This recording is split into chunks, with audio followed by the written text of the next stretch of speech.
অনেকদিন আগের কথা। এক জঙ্গলে বাস করত এক কাক, যাকে জঙ্গলের কেউই ভালোবাসতো না, কারণ সেই কাকটা ছিল ভীষণ লোভী আর হিংসুটে। জঙ্গলের টুনি, টিয়া, ঈগল তারা সবাই জানতো কাকের কথা। একদিন কাক উঠতে উঠতে এক বিশাল আম গাছ দেখতে পেল। সেটা দেখে সে বলল, আরে এ তো দেখছি এক বিশাল আম গাছ। গাছ ভর্তি কেমন থোকা থোকা আম ধরে আছে, দেখি তো কেমন খেতে। এই বলে কাক গাছ থেকে একটা আম পেড়ে খেতে শুরু করলো, আর মনের আনন্দে নাচতে নাচতে বলল, আহ কি স্বাদ, যেমন গাছ আর তেমনি ফল। আহা কি আনন্দ আকাশে বাতাসে, আম খেয়ে কাক হাসে উড়ে উড়ে ভেসে ভেসে। আহা কি আনন্দ আকাশে বাতাসে। কাক যখন মনের আনন্দে আম খেতে খেতে গান গাইছিল, তখন এই টুনি সেখানে এসে বলল, বাহ কাক ভাই, গাছটাতে তো অনেক আম, আমাকে একটা আম দাও না, আমিও খেয়ে দেখি কেমন স্বাদ।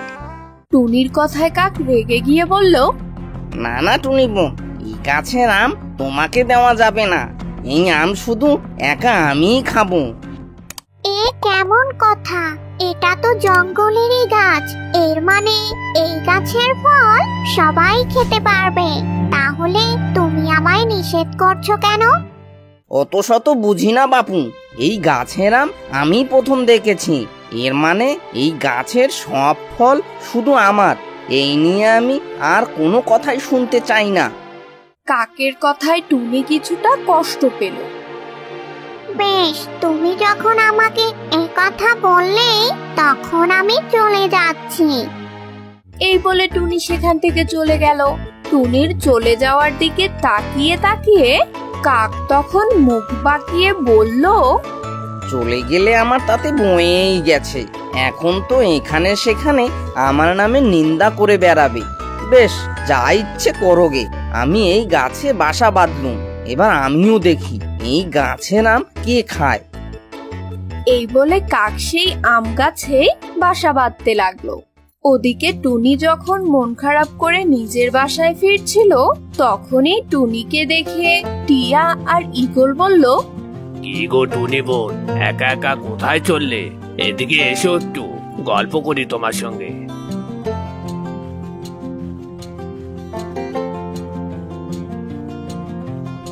গো টুনি বোন, তোমার মুখখানা এমন শুকনো দেখাচ্ছে কেন? তোমার বুঝি মন খারাপ? আর মন খারাপ? আমার মতন এত ছোট পাখির মন খারাপ করেই বা কি লাভ? তোমরা ভালোবেসে একটু কথা বলো, তাতেই আমি খুশি। টুনির মন খারাপ বুঝতে পেরে ঈগল আর টিয়ে চিন্তায় পড়ে গেল। তখন টিয়ে বলল, এ কেমন কথা টুনি বোন, কি হয়েছে বলো দেখি, কেউ কি তোমায় কিছু বলেছে? ঠিক ঠিক, নিশ্চয় কেউ কিছু বলেছে। একবার তার নাম বলো, আমি এখনই তাকে মজা দেখাচ্ছি। ঈগলের প্রশ্নে টুনি এক এক করে সব ঘটনা খুলে বলল।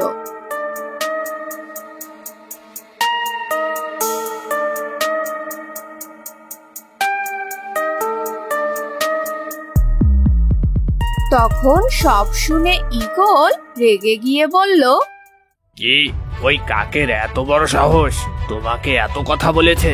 আমি ওকে এখনই মজা দেখাবো। ঠিক বলেছ ঈগল ভাই, কিন্তু মুখে যাই বলি না কেন, কাক তো আমাদের প্রতিবেশী, ওর এই আচরণের কারণে ওর ক্ষতি হোক, এটাও আমি চাই না। ওদিকে কাক গাছের ডালে বসে পাহারা দিতে লাগলো। কই, টুনি তো গেছে সেই কখন, কিন্তু এখনো তো কেউ এলো না।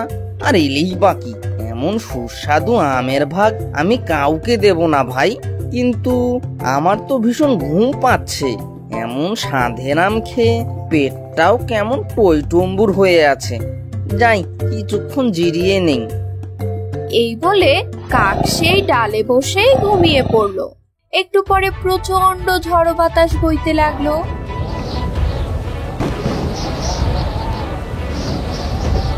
তখন কাকের ঘুম ভেঙে গেল। হায় হায়, এ কি সর্বনাশ হলো আমার! এমন অসময় এমন ঝড় কেন উঠে এলো? এখন আমি কোথায় যাই? এমন ঝড় বৃষ্টির রাতে যদি এখানে থাকি তাহলে তো নির্ঘাত জ্বরে পড়বো।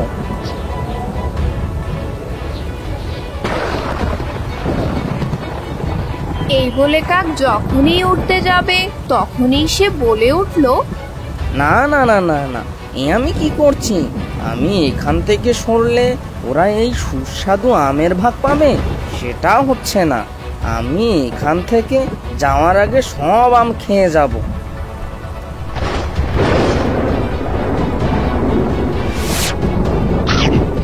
এই বলে লোভী কাক কপ কপ করে একটার পর একটা আম খেতে লাগলো আর তার পেট ফুলে যেতে লাগলো। কাক যতই আম খাচ্ছে কাকের পেট ততই ফুলে যাচ্ছে। ফুলতে ফুলতে তার পেট ঢোলের মতো হয়ে গেল। দেহের ওজনের চেয়ে পেটের ওজনই তখন বেশি হয়ে গেল। যাক বাবা, সব আম খেয়ে নিয়েছি। এরা এসে দেখবে একটাও নেই। ততক্ষণে ঝড়ের বেগ আবারও বেড়ে গেল। তাই কাক সেখান থেকে পালানোর জন্য উড়াল দিল, কিন্তু পেট বেশি ভারী হওয়ার জন্য সে থপ করে মাটিতে পড়ে গেল। সে আবারও কয়েকবার চেষ্টা করলো, কিন্তু তার ভারী পেট নিয়ে সে আর উঠতে পারল না। এদিকে প্রচন্ড বেগে ঝড় শুরু হয়ে গেল। তার বাসাও ভেঙে পড়লো, গাছের ডালও মরমর করতে লাগলো। এ কি হলো রে বাবা! লোভ করে সব আম খেয়ে পেট তো ভারী করে ফেলেছি, এখন তো আর উঠতে পারছি না। এদিকে মনে হচ্ছে গাছপালা এই বুঝি আমার উপর ভেঙে পড়ে। ওরে, কে কোথায় আছো? আমাকে বাঁচাও, বাঁচাও! টুনি বোন, ঈগল ভাই, আমাকে বাঁচাও! ঈগল ভাই, আমাকে বাঁচাও! দূর থেকে একটা আওয়াজ পাওয়া যাচ্ছে, মনে হচ্ছে কাক কোনো বিপদে পড়েছে। এই ঝড় বাদলের রাতে বাইরে গিয়ে কাজ নেই, তাছাড়া কাক হলো লোভী আর হিংসুটে, ওর সাহায্যে আমরা যাব না। হতে পারে সে লোভী আর হিংসুটে, কিন্তু বিপদে পড়লে আমাদের উচিত তাকে সাহায্য করা। ঠিক আছে, চলো গিয়ে দেখি। এরপর তারা সেই ঝড়ের রাতে বিপদের মধ্যেই উড়ে গেল কাকের কাছে।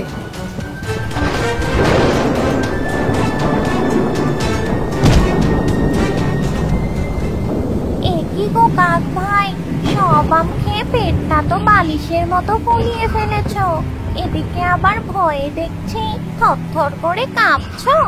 বলি, আরো আম এনে দিব? লোভ মিটেছে তোমার? শুধু লোভ না, তোমার মাঝে হিংসাও ছিল। তুমি অন্যদের হিংসা করতে যেন তারা এই আম খেতে না পারে। এমন সময় সেই গাছটি কাকের উপরে ভেঙে পড়তে ধরে। ভারী পেট নিয়ে কাকের বিন্দু মাত্র শক্তি ছিল না সেখান থেকে সরে যাওয়ার। এটা দেখে সব পাখিরা মিলে দ্রুত কাককে সরিয়ে নেয় আর গাছটি সেখানে ভেঙে পড়ে। নিশ্চিত মৃত্যুর হাত থেকে কাক বেঁচে যায়। শোনো কাক ভাই, মনে রাখবে, লোভ আর হিংসে শুধু ধ্বংসই ডেকে আনে। টুনির কথাগুলো শুনে কাক কেঁদে ফেললো আর বলল, আমাকে ক্ষমা করে দাও, দয়া করে আমাকে ক্ষমা করে দাও। তোমাদেরকে আমি কত বাজে কথা বলেছি। লোভে পড়ে তোমাদেরকে খেতে দেব না ভেবে সব আম খেয়ে অসুস্থ হয়ে পড়েছি, অথচ তোমরাই আমার জীবন বাঁচালে। না না না ভাই, এভাবে বলো না। তুমি তো আমাদের প্রতিবেশী, তাই তোমার দেখভাল করা আমাদের কর্তব্য। তবে কথা দাও আর কখনো লোভ করবে না। লোভ লালসা আমাদেরকে বিপদের দিকেই ঠেলে দেয়। হ্যাঁ ঈগল ভাই, আমি কথা দিচ্ছি আর কখনোই লোভ করব না ভাই। আর আজ থেকে ওই গাছের আম আমরা সবাই ভাগ করে খাবো। এভাবেই আবারও জঙ্গলের সব পাখিরা মিলেমিশে সুখে দিন কাটাতে লাগলো।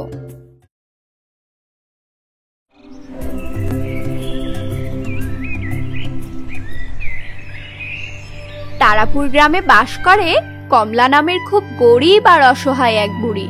বুড়ি এতটাই গরিব ছিল যে দুবেলা দুমুঠো খাবারও ঠিক মতো তার পেটে পড়ে না।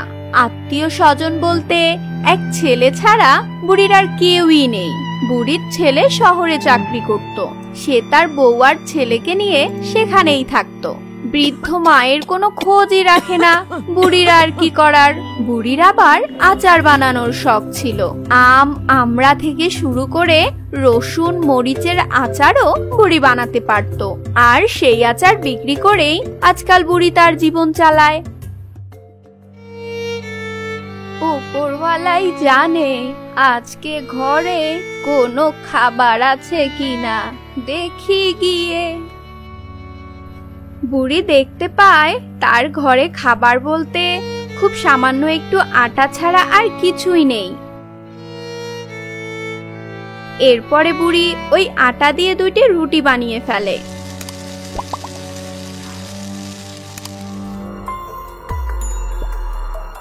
রুটি বানানোর পর বুড়ি যেই না খেতে বসে তখনই একটা কাকের আওয়াজ শুনতে পায়। কাকের আওয়াজ শুনে বুড়ি তার খাবার রেখে ঘর থেকে বাইরে বের হয়। বুড়ি দেখতে পায় একটা আহত কাক যন্ত্রণায় ছটফট করে ডাকছে। আরে ও হো হো, এই কাকটির পায়ে দেখছি খুব চোট লেগেছে। আহা বেচারা কাক যন্ত্রণায় কাতরাচ্ছে।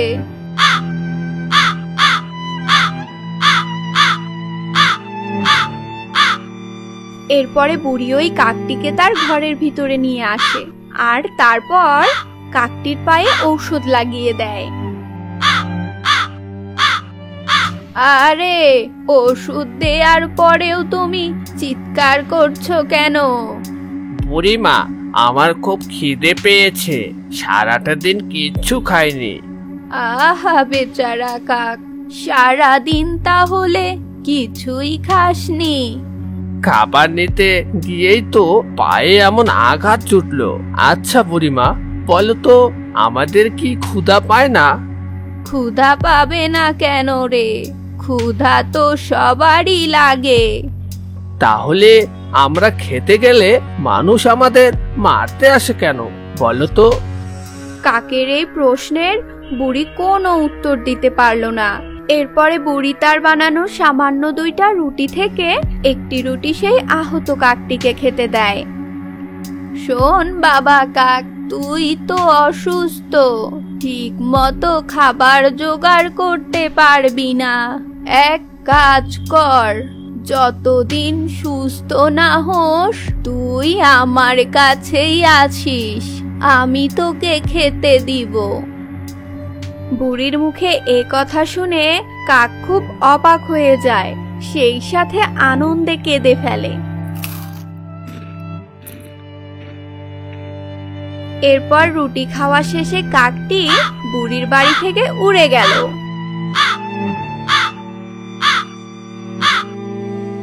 পরের দিন সন্ধ্যাবেলা অসুস্থ সেই কাকটি আবারও বুড়ির বাড়িতে আসে আর তারপর ডাকতে শুরু করে।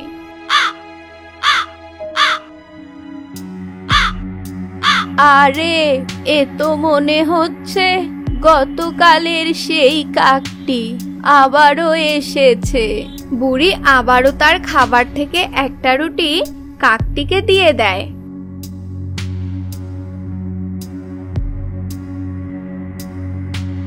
ধন্যবাদ বুড়িমা। আর সেই রুটি নিয়ে কাক সেখান থেকে চলে যায়।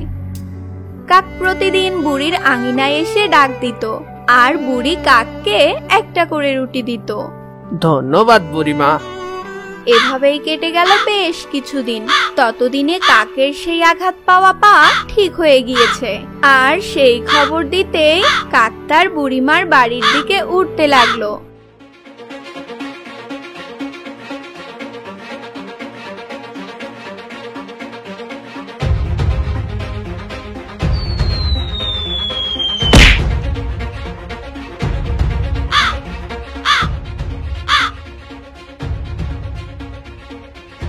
বুড়িমা, বুড়িমা।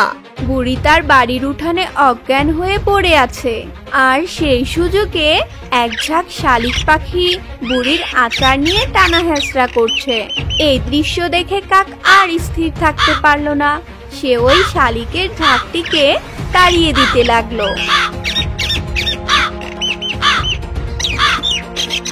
তোদের লজ্জা করে না? একটা বুড়ো মানুষের জিনিস নিয়ে তোরা টানাটানি করছিস। আমরা বুড়ির আচার টানাটানি করছি, কিন্তু তোমার মতো তো বুড়ির রুটি নিয়ে টানাটানি করছি না। এসেছে ধর্ম শেখাতে। এই চল সবাই।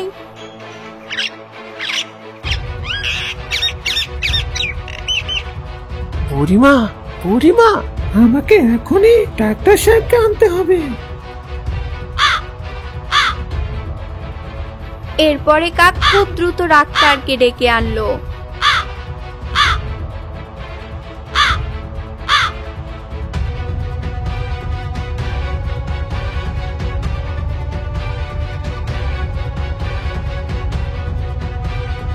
সবকিছু পরীক্ষা নিরীক্ষা করে ডাক্তার বলল, আপাতত ভয়ের কোনো কারণ নেই, তবে সাবধান, রোগীর বিশ্রাম দরকার।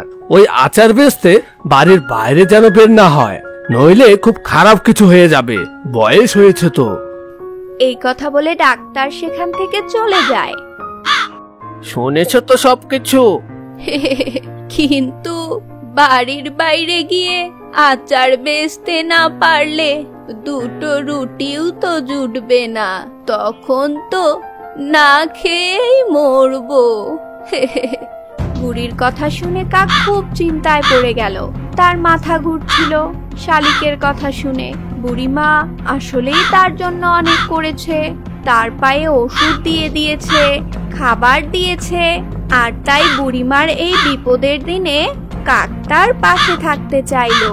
কাক তার বুড়িমাকে বলল, বুড়িমা, তুমি বাড়িতে আচার বানাবে আর সেগুলো শহরে নিয়ে গিয়ে বিক্রি করব আমি। কাকের কথা শুনে বুড়ি হাসতে লাগলো। তুই শহরে গিয়ে আচার বিক্রি করতে পারবি? কেন পারবো না, আলবাত পারবো। তুই যদি পারিস তাহলে আমাদের দুজনেরই ভালো চলে যাবে। দেখ বাবা, চেষ্টা করে।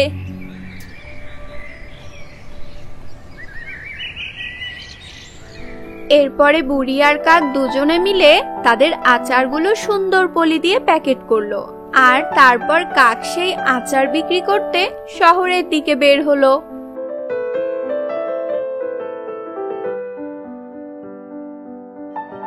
এই আচার লাগবে, আচার, আচার লাগবে, আচার।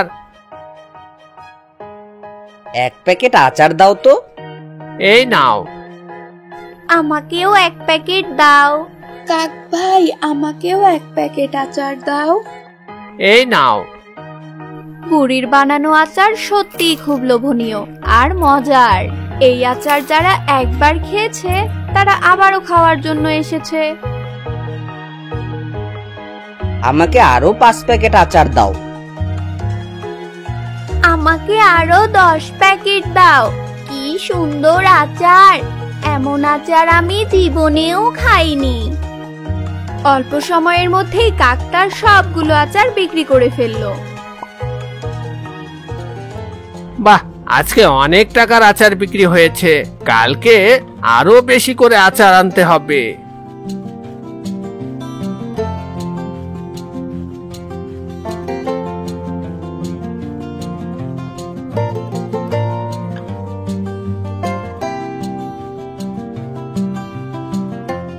এভাবেই কয়েকদিনের মধ্যেই বুড়ির সেই আচারের সুখ্যাতি পুরো শহরে ছড়িয়ে পড়ে। বুড়ির আচার কেনার জন্য মানুষজন লাইন দিয়ে দাঁড়িয়ে থাকতে শুরু করলো। নিজের বানানো আচারের এমন চাহিদা দেখে বুড়িরও খুব ভালো লাগলো। কাক আর তার বুড়িমা তাদের ব্যবসা বাড়ানোর সিদ্ধান্ত নিল, আরো বেশি পরিমাণে আচার বানানোর জন্য। তারা গ্রামের আরো দুজনকে চাকুরিও দিল।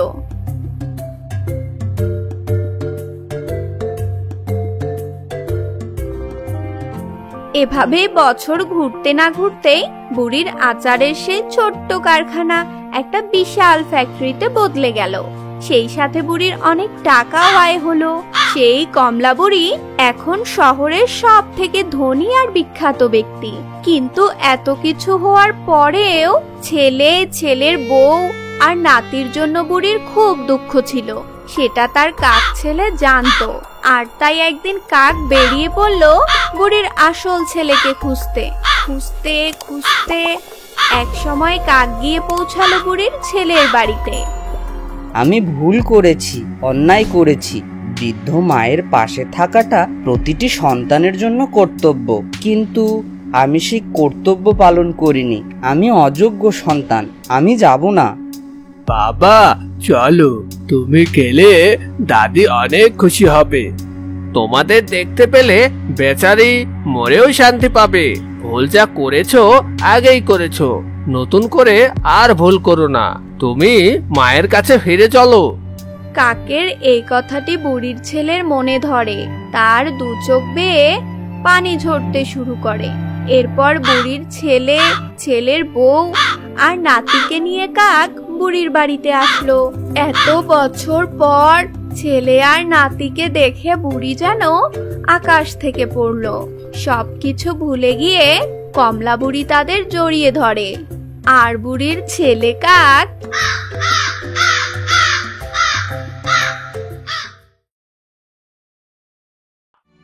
এক গ্রামে বাস করত ধনী মহাজন। গ্রামের সবাই তাকে টেকো মহাজন নামেই ডাকতো। টেকো মহাজনের কোনো কিছুরই অভাব ছিল না। জায়গা, জমি, ঘর বাড়ি, মহাজনী ব্যবসা সবকিছুই ছিল তার। কিন্তু তার একটা জিনিসের মস্ত অভাব ছিল, আর সেটা হলো তার মাথার চুল। আর এই চুল ফিরে পাওয়ার আশায় টেকো মহাজনের চুল নিয়ে চুল ছেঁড়া বিশ্লেষণের শেষ নেই।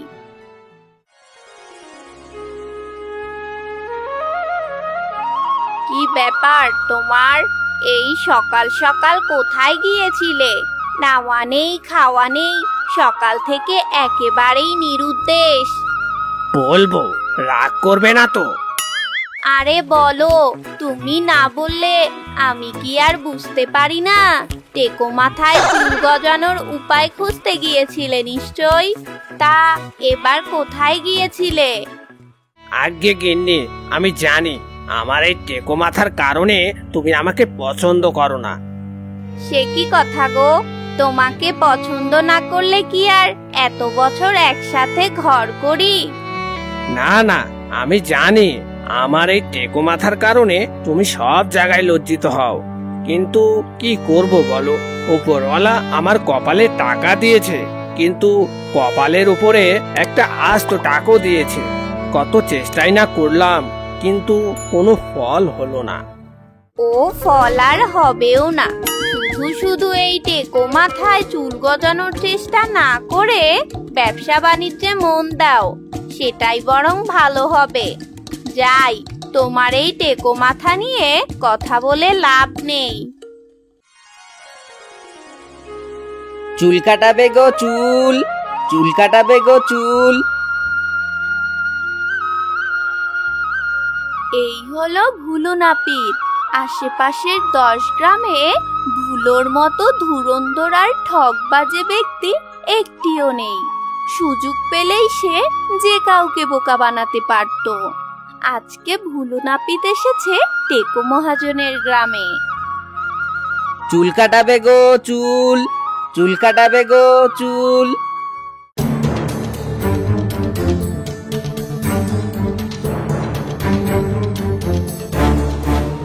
এই নাপিত, এই তুই আমার সাথে মজা করছিস?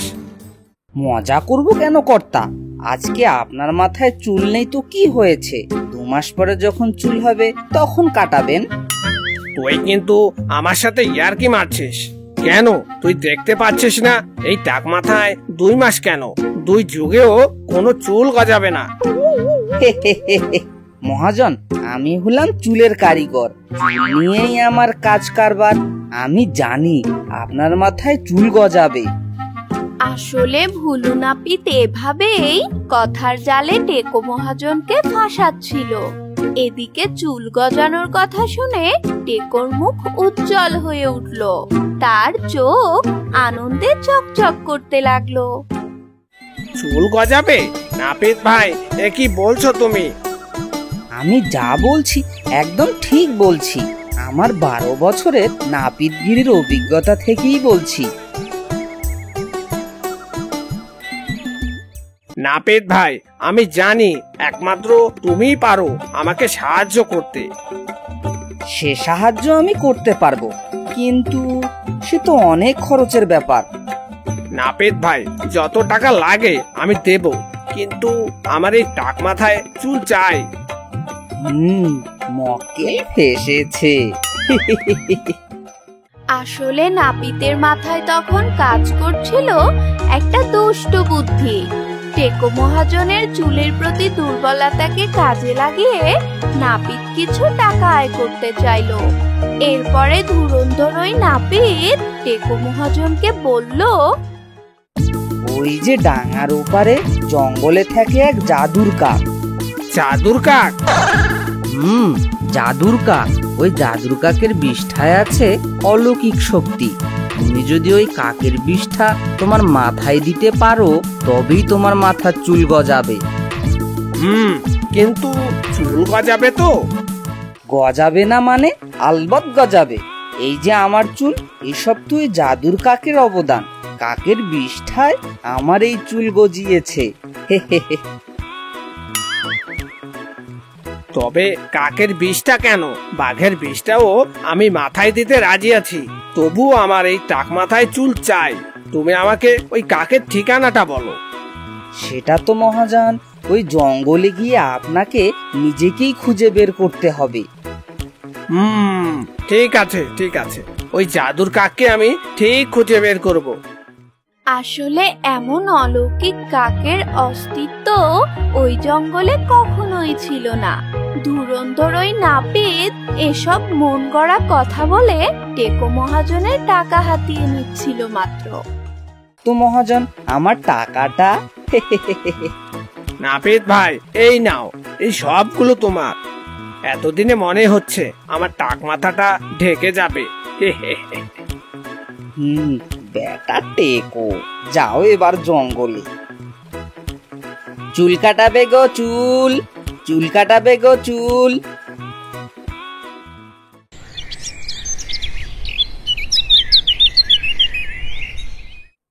এর পরের দিন সকালবেলা বাড়ির কাউকে কিছু না জানিয়ে নাপিতের কথা মতো টেকো গেল জঙ্গলের ভিতরে।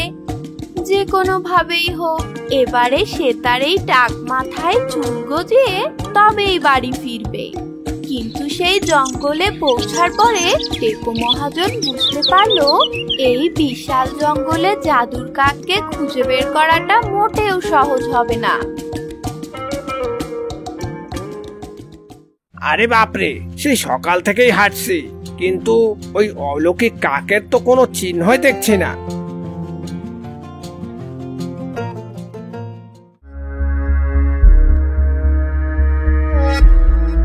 এরপরে টেকো মহাজন একটা গাছের মগডালে দেখতে পেল একটা মেয়ে কাক।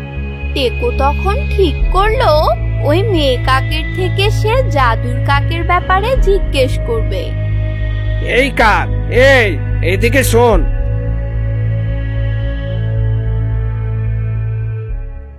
কি হয়েছে, কিছু বলবে? আগে মানে কি করে যে বলি। বুঝেছি বুঝেছি, সুন্দরী হওয়ার এই একটাই জ্বালা। কই গো শুনছো? এদিকে আসো, দেখো এই টেকো মানুষটাও নাকি আমাকে ভালোবাসে, আমাকে প্রেম নিবেদন করতে চায়।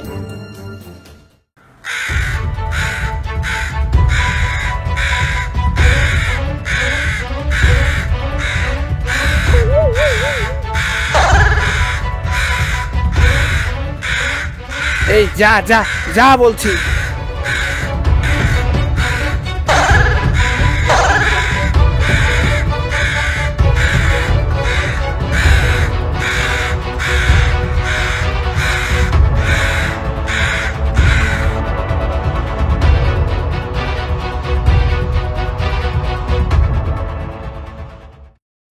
যা, বড় বাচ্চা বেঁচে গিয়েছে। আর একটু হলেই তো দুষ্ট কাকগুলো আমার টেকো মাথাটা ফাটিয়েই ফেলতো। কি করি এত বড় জঙ্গলে কোথায় যে পাবো ওই জাদুর কাক? এদিকে নাওয়া খাওয়া ব্যবসা বাণিজ্য সবকিছু ভুলে টেকো পড়ে রইলো জঙ্গলের ভিতরে আর খুঁজতে লাগলো সেই জাদুর কাকটাকে। টেকো মহাজন তখনও জানতো না জাদুর কাক নামে আসলে এই জঙ্গলে কিছুই নেই। এভাবে কয়েকদিন কেটে গেল। একদিন টেকো জঙ্গলের পথ ধরেই হাঁটছিল আর জাদুর কাককে খুঁজছিল। হঠাৎ করেই সে কাকের চিৎকার শুনতে পায়।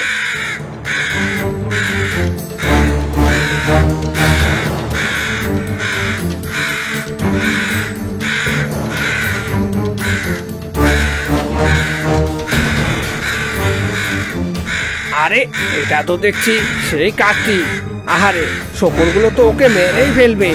না না না, আমাকে একটা কিছু করতেই হবে। এই কাকটিকে শকুনগুলোর হাত থেকে বাঁচাতেই হবে।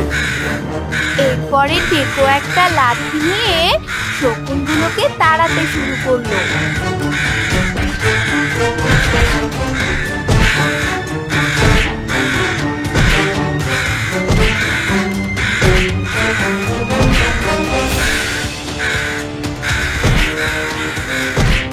টেকোর কিছুক্ষণের চেষ্টায় কাককে রেখে শকুনগুলো তখন পালিয়ে যায়। টেকো ওই মেয়ে কাকটির জীবন বাঁচিয়ে দেয়।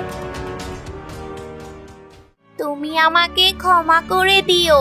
সেদিন তোমার সাথে আমি দুষ্টমি করেছি, আর সেই তুমি কিনা আজ আমার জীবন বাঁচালে। আমি তোমার কাছে সারাটা জীবন কৃতজ্ঞ থাকবো। কৃতজ্ঞতার কিছু নেই। তুমি বিপদে পড়েছিলে, আমি তোমাকে উদ্ধার করেছি। এখন আমি বিপদে পড়েছি, তুমি আমাকে একটু উদ্ধার করো। বিপদে পড়েছো? কি হয়েছে শুনি? এরপরে টেকো মহাজন ওই কাককে তার সব কথা খুলে বলে। সবকিছু শুনে ওই মেয়ে কাকটি খুব অবাক হয়ে যায়। টেকোর জন্য মেয়ে কাকটির খুব মায়া হলো। মেয়ে কাকটি তার জীবন বাঁচানোর বিনিময়ে টেকোকে প্রতিদান দিতে চাইলো। শোনো, তুমি যেহেতু আমার জীবন বাঁচিয়েছো, তাই আমি এর প্রতিদান দিতে চাই। আমার কোনো প্রতিদান চাই নে, আমার শুধু টেকো মাথায় চুল চাই। ঠিক আছে, তুমি আমার সাথেই আসো।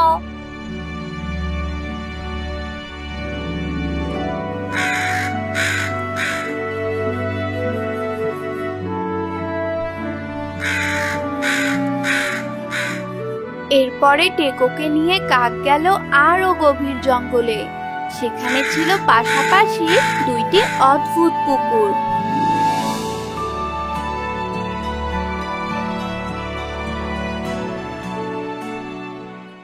পুকুর দুটি দেখে টেকো খুব অবাক হলো। সে দেখতে পেল একটি পুকুরের পানি সোনার মতো চকচকে, আর ওই পুকুরের উপরে মণি মুক্তা হীরা জহরত চকচক করছে। আরেকটি পুকুরের পানি হলো ঘন নীল, সেটার উপরে কোনো সোনা দানা মণিমুক্তা কিছুই ছড়ানো নেই। তুমি আমাকে কোথায় নিয়ে এলে? এই হলো সোনার পুকুর। এই পুকুরে ডুব দিলে তুমি ধন সম্পদ পাবে। আর এই পুকুরটি? এটি হলো ইচ্ছে পুকুর।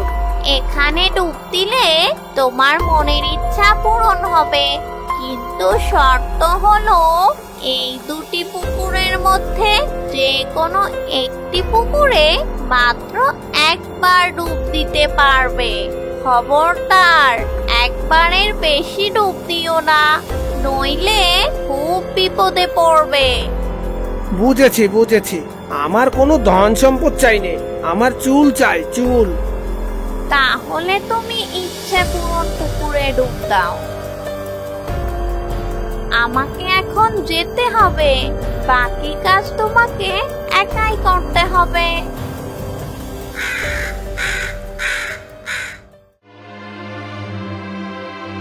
হে সৃষ্টিকর্তা, তুমি আমার টেকো মাথা চুলে ভরিয়ে দাও, আমি আর কিচ্ছু চাই নে। এরপর টেকো সেই পুকুরের পানিতে ডুব মারে। পুকুরের তলদেশ থেকে ওঠার পর সেখানকার স্বচ্ছ পানিতে টেকো স্পষ্ট দেখতে পায় তার টেকো মাথা ঢেকে গিয়েছে। পুরো মাথায় বাহারি চুলে যেন গিজ গিজ করছে। টেকো মহাজন আনন্দে তখন কেঁদে ফেলে। এতদিনে তার মনের ইচ্ছা পূরণ হয়েছে, আর টাক মাথায় অবশেষে চুল গজিয়েছে। এরপরে মাথা ভর্তি চুল নিয়ে টেকো মহাজন তার বাড়ির দিকে রওনা দিল।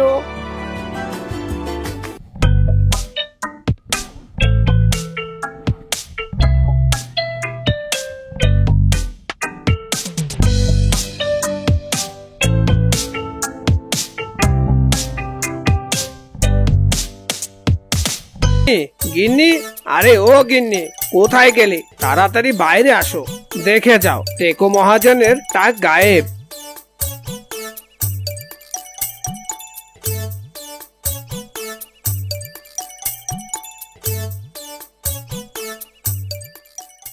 ও মা, এ কি? এও সম্ভব? তোমার মাথায় তো দেখছি চুল গজিয়েছে গো। সব কৃতিত্ব ওই ভোলু নাপিতের।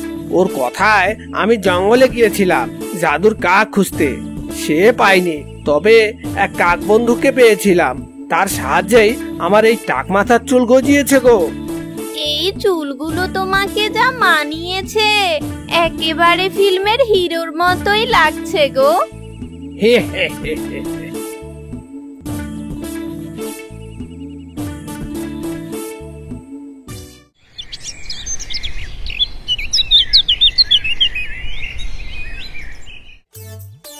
অবশেষে টেকোর মনের ইচ্ছা পূরণ হয়েছে। টেকো মহাজন আবারও তার ব্যবসা বাণিজ্যে মনোযোগ দিল। গ্রামের মানুষজন এখন আর তাকে টেকো মহাজন নামে ডাকে না। মহাজনের সুন্দর কেশের জন্য এখন সবাই তাকে কেশব মহাজন বলে ডাকে। এদিকে সেই ধুরন্ধর আর ঠকবাজে ভুলো নাপিত আবারও এলো সেই টেকো মহাজন মানে কেশব মহাজনের গ্রামে।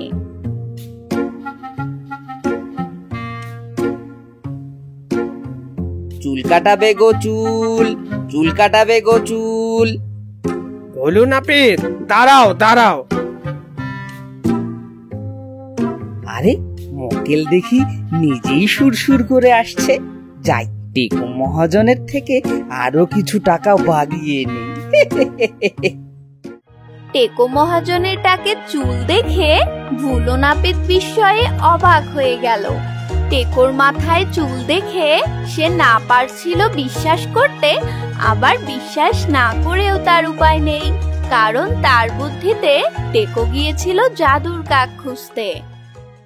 ভোলু নাপিত, আজকে তুমি আমার চুল কেটে দেবে, বুঝেছো? আজ্ঞে মহাজন, চুল কাটাবো বলেই তো এসেছি। এখন বলুন তো, এই চুল আপনি কোথায় পেলেন? এরপরে টেকো মহাজন ভুলো নাপিতকে সব ঘটনা খুলে বলল।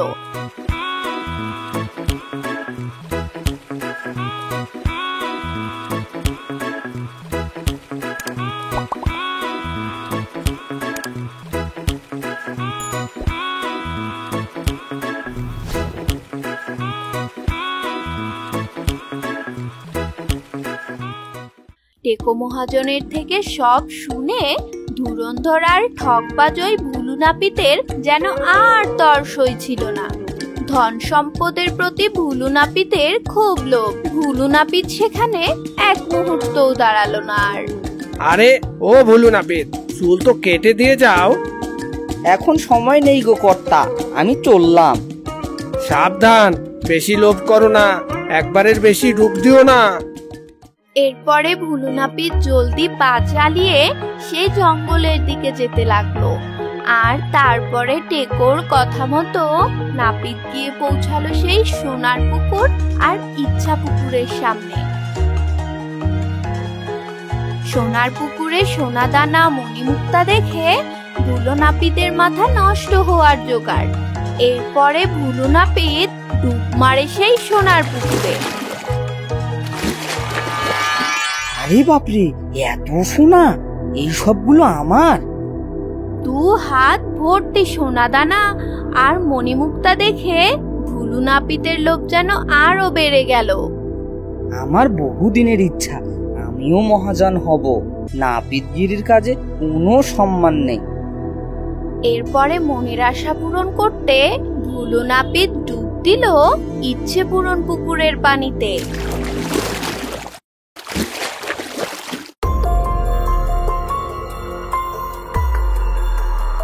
আরে আমার হাতের সোনা দানা মণিমুক্তা কিছুই তো দেখছি না। এ কি, আমার মাথার চুল চুল কোথায় গেল? তুমি টেকো হয়ে গিয়েছো। তুমি খুব লোভী আর ঠকবাজ, তাই এই পুকুরে ডুব দেওয়া আরেকজনের দুঃখ তোমার জীবনে এসেছে। টেকো মহাজনের টাক এখন তোমার মাথায়।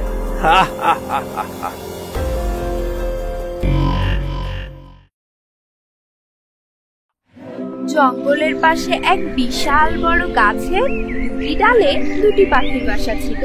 একটি ডালে টুনি পাখির বাসা আর অপর একটি ডালে কালো কাকের বাসা। টুনি অন্যান্য পাখি থেকে সুন্দর হওয়ায় সে নিজেকে নিয়ে সব সময় অহংকার করত আর সব সময় শুধু রূপচর্চা নিয়ে ব্যস্ত থাকতো। অন্য কেউ তাকে প্রশংসা করলে ভীষণ খুশি হতো। কাক বন্ধুপরায়ণ হলেও টুনি পাখি সব সময় কাককে তিরস্কার করে কথা বলতো। গুড মর্নিং টুনি বন্ধু, কেমন আছো? Good morning. বলি, আমি কেমন আছি তা জেনে তোমার কি লাভ? আর তুমি আমাকে বন্ধু বলে ডাকবে না? কি বলো বন্ধু, তুমি আমার পাশের বাড়ির প্রতিবেশী, তোমাকে বন্ধু বলবো না, এটা কি বলো? তোমার চেহারা দেখেছো? আর আমি হলাম এই বনের সব থেকে সুন্দর পাখি। তুমি আমার বন্ধু জানলে আমার সব বন্ধুরা আমাকে নিয়ে হাসাহাসি করবে। এরকম বলো না ভাই, আমি দেখতে খারাপ, আমার কি দোষ বলো? আমি তো জন্ম থেকে কালো। আমাকে দেখেছো আমি কত সুন্দর? আর আমার গায়ের রং দেখেছো কত মিষ্টি? আর তুমি তোমার নিজেকে দেখেছো কালো কুৎসিত? তোমার সাথে আমার বন্ধুত্ব কি শোভা পায়? তুমি বলো। আচ্ছা বলো দেখি, কালো হলেই কি খারাপ হয়ে যায়? আচ্ছা এসব বাদ দাও তুমি বন্ধু, সামনে কাল বৈশাখী ঝড় হতে পারে, এজন্য আমাদের ধানগুলো আগে ভাগে কেটে রেডি করে বাড়িতে এনে রাখা দরকার। চলো বন্ধু, ধান কাটতে যাই, সব পাখিরা আমাদের জন্য অপেক্ষা করছে। কি বললে? আমি তোমার সাথে ধান কাটতে যাব? আমি জানি কখন কি করতে হবে। তোমাদের সাথে যাবার আমার কোনো ইচ্ছে নেই। তুমি তোমার কাজ করো, আমাকে নিয়ে তোমার ভাবতে হবে না। টুনি বন্ধু, আমি তোমার ভালো চাই। আমার ভালো নিয়ে তোমার ভাবতে হবে না। আমার ভালো আমি নিজেই বুঝি। আর আমাকে আবারও বন্ধু বলছো? টুনি সব সময়ই কালো কাকের সাথে খারাপ ব্যবহার করত আর সব সময় সুন্দর সুন্দর পাখিদের সাথে বন্ধুত্ব করতে চাইতো। এর কিছুক্ষণ পর কাক মন খারাপ করে কান্না করতে করতে সেখান থেকে উড়ে যায় আর খাবার সংগ্রহ করতে সেখান থেকে অন্যখানে যায়। সেখানে যেতে যেতে এক টিয়া পাখির সাথে কাকের দেখা হয়ে যায়। কি হয়েছে ভাই কাক, কান্না করছো কেন? আর টুনি আসলো না কেন? আর বলো না, তুমি আমাকে অপমান করে তাড়িয়ে দিয়েছে। কেন, তাকে মনে করিয়ে দাওনি যে কোনো দিন ঝড় হতে পারে, তাহলে সব ধান নষ্ট হয়ে যাবে, তার আগেই ধান কাটাই মাড়াই করতে হবে। বলেছি, কিন্তু সে আমাকে অপমান করে তাড়িয়ে দিয়েছে। আমি নাকি অসুন্দর কালো, এজন্য সে আমার সাথে আসবে না। ঠিক আছে, টুনিকে টুনির মতোই থাকতে দাও।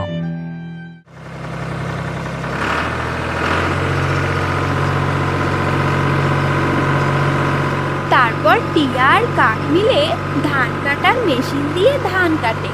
সেগুলো আবার বস্তায় নিয়ে বস্তাগুলো গাড়িতে করে দুজনে মিলে নিয়ে যায়।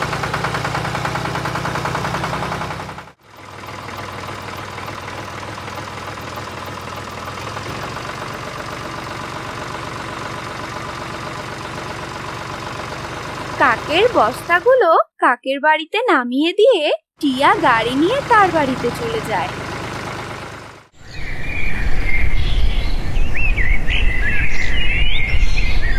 পরের দিন সকালে কাক টুনির বাড়ির সামনে এসে টুনিকে ডাকতে থাকে। টুনি বন্ধু, ও টুনি বন্ধু, কোথায় গেলে? জলদি আসো। কি হয়েছে? তুমি আবার আমার বাড়িতে এসেছো? কি হয়েছে জলদি বলো, আমার অনেক কাজ আছে। আগামীকাল সন্ধ্যায় আমার মেয়ে চুমকির জন্মদিন। তুমি টোনাকে নিয়ে চলে এসো। আর আমি বনের অন্য পাখিদের নিমন্ত্রণ দিতে যাচ্ছি। সকলে মিলে অনেক আনন্দ করব, অনেক মজা করব। কি বললে? তোমার মেয়ের জন্মদিন? ঠিক আছে, আমি সময় মতো চলে আসব। এরপর কাক সেখান থেকে চলে যায় আর টুনি সেখানে ভাবতে থাকে কি করা যায়, কি করা যায়, কিভাবে তাদের আনন্দকে মাটি করা যায়। এইভাবে কিছুক্ষণ পর টুনি একটি প্ল্যান বের করে ফেলে সে কি করবে।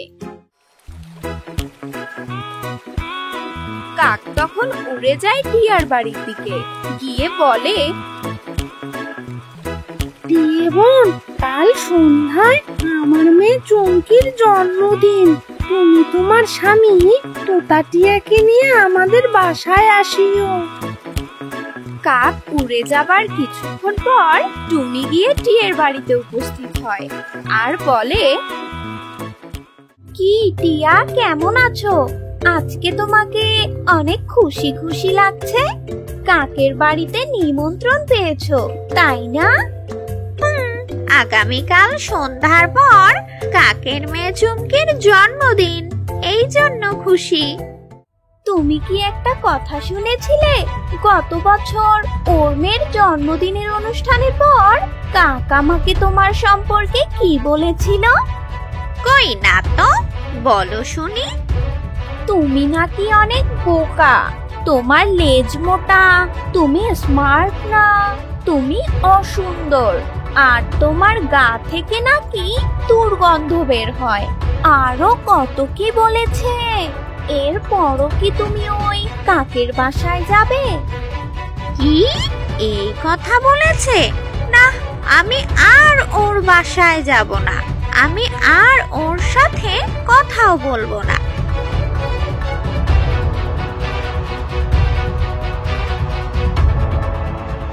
এরপর টুনি যেতে থাকে ঈগল রাজের বাড়িতে।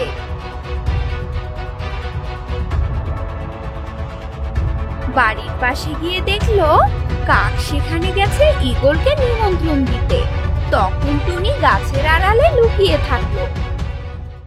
ঈগলরাজ, আগামীকাল সন্ধ্যার সময় আমার মেয়ে চুমকির বার্থডে অনুষ্ঠান। আপনি অবশ্যই আসবেন। আমার মেয়ে আপনাকে অনেক ভালোবাসে। আপনি না আসা পর্যন্ত আমার মেয়ে কেক কাটবে না। ঠিক আছে কাক, আমি যাব তোমার বাড়ি, তুমি টেনশন করো না। কাক সেখান থেকে চলে যাওয়ার পর টুনি পাখি ঈগল রাজের বাড়িতে গিয়ে বলে, আপনাকে অনেক খুশি খুশি লাগছে। কাকের বাড়িতে নিমন্ত্রণ পেয়েছেন বুঝি? হ্যাঁ, কাক এসেছিল দাওয়াত দিতে। অথচ কাল কাক আপনাকে নিয়ে কি বলেছে জানেন? কি বলেছে? আমি কাককে বললাম ঈগল রাজাকে নিমন্ত্রণ দিবে না। সে বলল ওই ঈগল খুব বেশি খায়, ওর পেট অনেক মোটা। গত বছর জন্মদিনের পার্টিতে সে বেশি কেক খেয়েছে, ওকে তো নিমন্ত্রণই করব না। এই কথা? আমি বেশি খাই? ওই কাকের এত বড় সাহস! আমি আর ওর বাড়িতেই যাব না। এইভাবে কাক যেখানে যেখানে যায় টুনিও সেখানে সেখানে গিয়ে কথা লাগিয়ে বেড়ায়।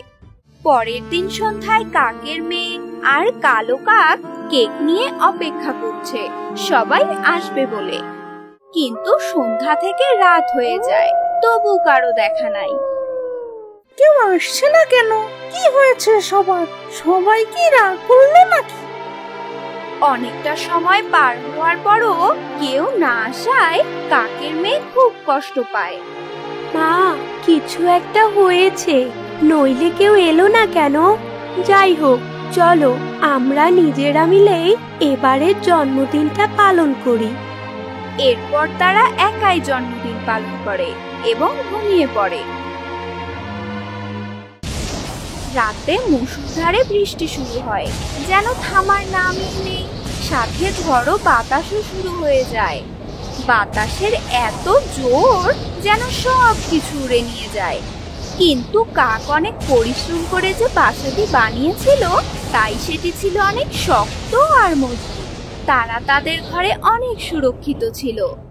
আর ওদিকে টুনি সব সময় তার রূপচর্চা আর রূপের বড়াই করা নিয়েই ব্যস্ত ছিল। তার বাসাটি যে পুরনো আর দুর্বল হয়ে গিয়েছিল, সেদিকে তার কোনো খেয়ালই ছিল না। তাই বৃষ্টি আর ঝড়ো হাওয়ায় টুনির বাসার ছাদ উড়ে যায় আর দুটি বেড়া ভেঙেও পড়ে।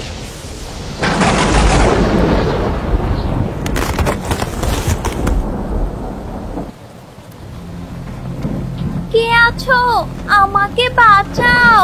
কে আছো? আমাকে বাঁচাও! আমি তো মরে গেলাম রে! কে আছো? বাঁচাও! কাক বন্ধু, তুমি কই? বেরিয়ে এসো, আমাকে বাঁচাও! কালো কাক আর তার মেয়ে তাদের ঘুম থেকে টুনির চিৎকার শুনতে পায়। দরজা খুলে কাক বাইরে বেরিয়ে আসে আর বলে,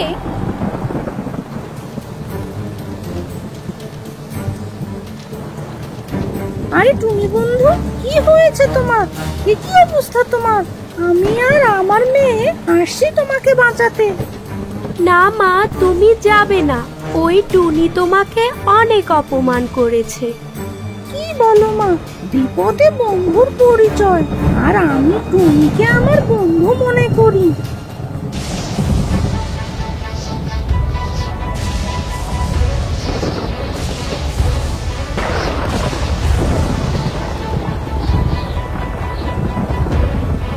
এরপর কাক আর কাকের মেয়ে টুনিকে উদ্ধার করে আর তাদের বাসায় নিয়ে আসে।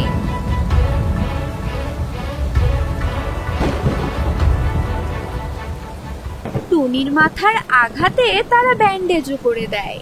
কাক আর তার মেয়ে সারা রাত অসুস্থ টুনির সেবা করে।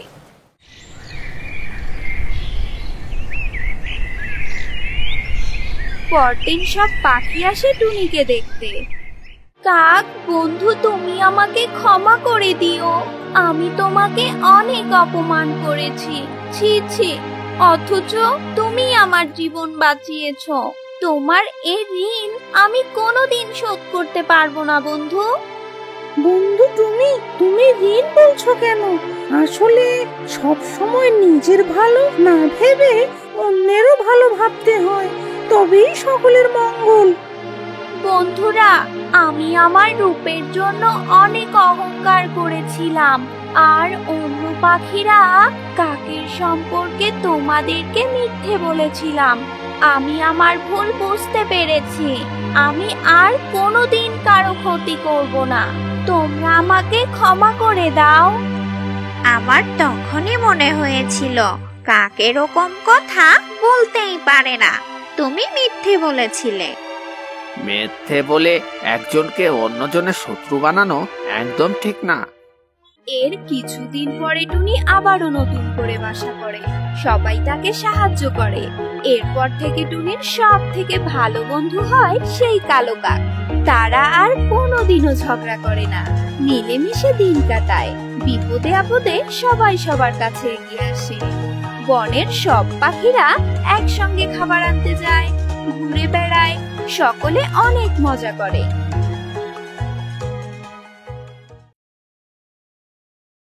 অনেক দিন আগের কথা, এক বনে পাখিদের একটি রাজ্য ছিল। সেখানে চড়ুই, টিয়া, ময়না সহ আরো অনেক পাখি বাস করত। আর তাদের রাজা ছিল ঈগল পাখি। ঈগল যাই বলতো বনের পাখিরা তাই মেনে চলতো। একদিন বনে একদল দুষ্ট শিকারী আসে। তারা তীর দিয়ে, বন্দুক দিয়ে, ফাঁদ দিয়ে পাখি শিকার করতে থাকে। ছোট ছোট পাখির বাচ্চাদেরও ছাড় দেয় না তারা। গাছে চড়ে পাখিদের বাচ্চাদেরও ধরা শুরু করে। চারদিকে এক ভয়ের পরিবেশ সৃষ্টি হয়। তখন ঈগল পরামর্শ দেয়, একদল চোরা শিকারী আমাদের বনে আক্রমণ করেছে। তারা কাউকে মেরে ফেলছে মাংস খাওয়ার জন্য, আর কাউকে খাঁচায় বন্দি করে নিচ্ছে বিক্রির জন্য। তাই সকলে যে যার মতো দূরের কোনো জঙ্গলে চলে যাও।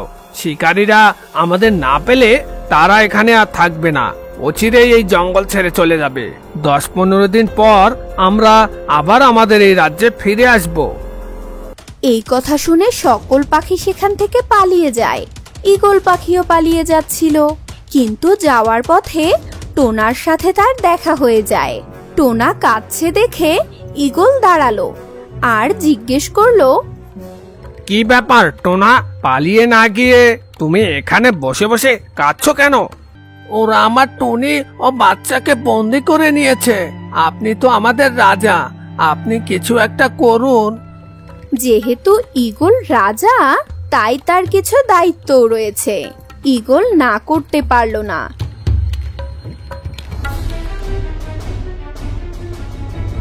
সে শিকারীদের সাথে প্রাণপণ লড়াই করে টুনিকে ছাড়িয়ে নিয়ে আসলো।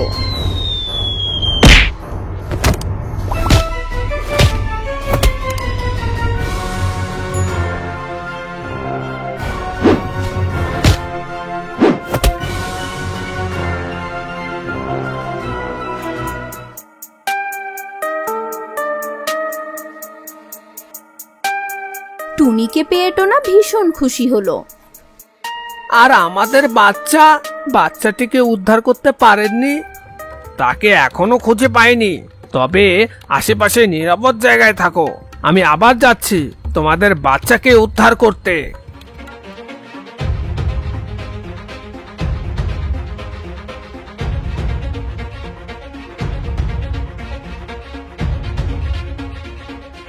বাচ্চাটি এখনো উঠতে পারে না, যার জন্য তারা খোলা জায়গায় তাকে রেখে দিয়েছিল।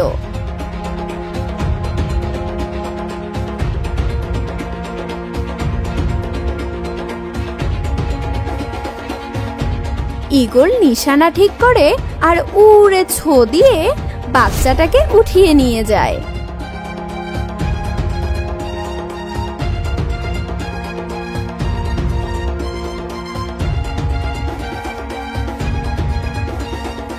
তোমার বাবা মাকে তো এখানকার আশেপাশেই থাকতে বলেছিলাম। মনে হয় শিকারীরা এদিকে এসেছিল, তাই তারা অন্য কোথাও চলে গেছে। তুমি কে?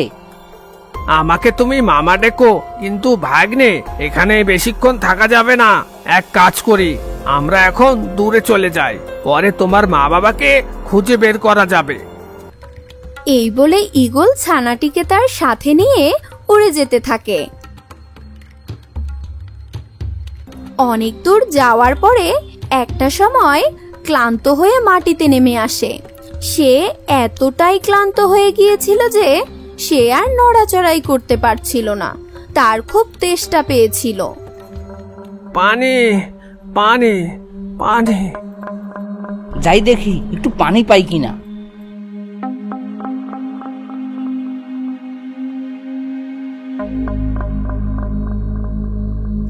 পাখির ছানা কিছু দূর সামনে যাওয়ার পর দেখে এক দরবেশ বাবা বসে ধ্যান করছে। তার সামনে একটি পানির পাত্র রয়েছে আর সেখানে কিছু ফলও রাখা ছিল। তখন সে মনে মনে ভাবে, ভালোই হলো, ঈগল রাজাকেও দিবে, সে নিজেও কিছু খাবে। কিন্তু কারো জিনিস নেবার আগে তো তার অনুমতি নিতে হয়। তাই সে দরবেশ বাবার অনুমতি নিতে চাইল। দরবেশ বাবা, ও দরবেশ বাবা।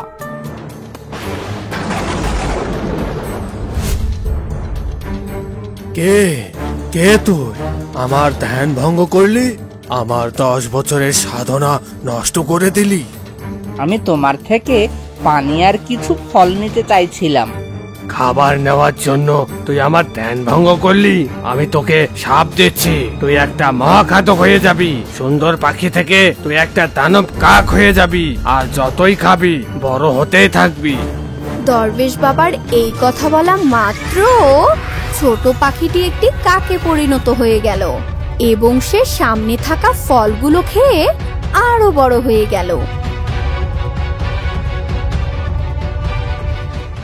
এদিকে কিছুক্ষণ বিশ্রাম নেয়ার পর ঈগল দেখতে পায় তার পাশে পাখির সে ছোট্ট ছানাটি নেই। সে খুঁজতে খুঁজতে তখন দরবেশের সামনে চলে আসে।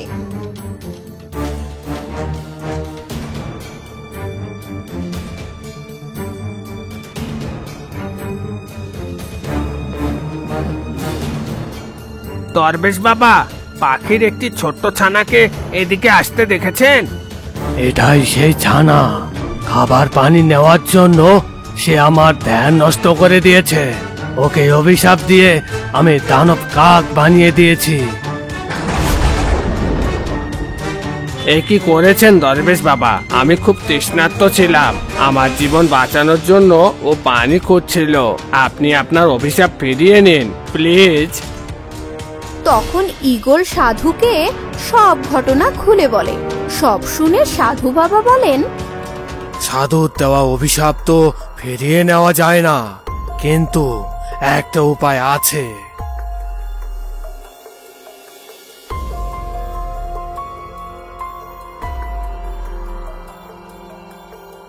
আর একটা কথা, দানব কাক কিভাবে আগের অবস্থায় ফিরবে তা কিন্তু তোমরা কাউকে বলতে পারবে না, নইলে সে আর কোনোদিনই আগের অবস্থায় ফিরতে পারবে না। এরপর সেই কাককে নিয়ে ঈগল সেখান থেকে চলে যায়। পথে কাকের পিপাসা লাগে। মামা, আমার পিপাসা লেগেছে, পানি খাবো।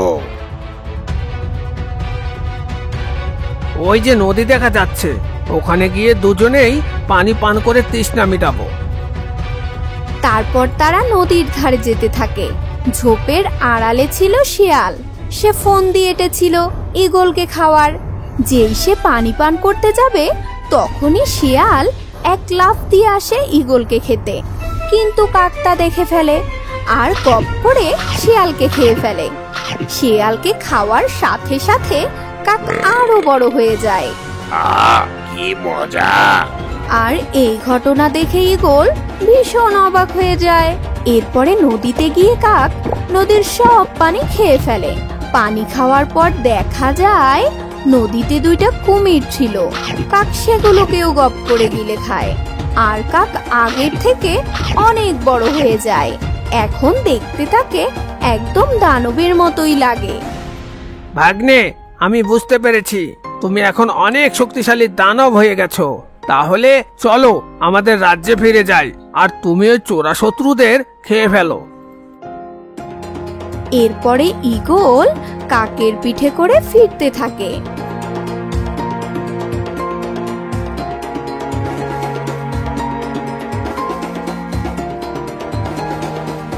মামা, এগুলো কি আইসক্রিম? না, এগুলো মেঘ। আমার কাছে তো আইসক্রিম মনে হচ্ছে, একটু খেয়ে নেই।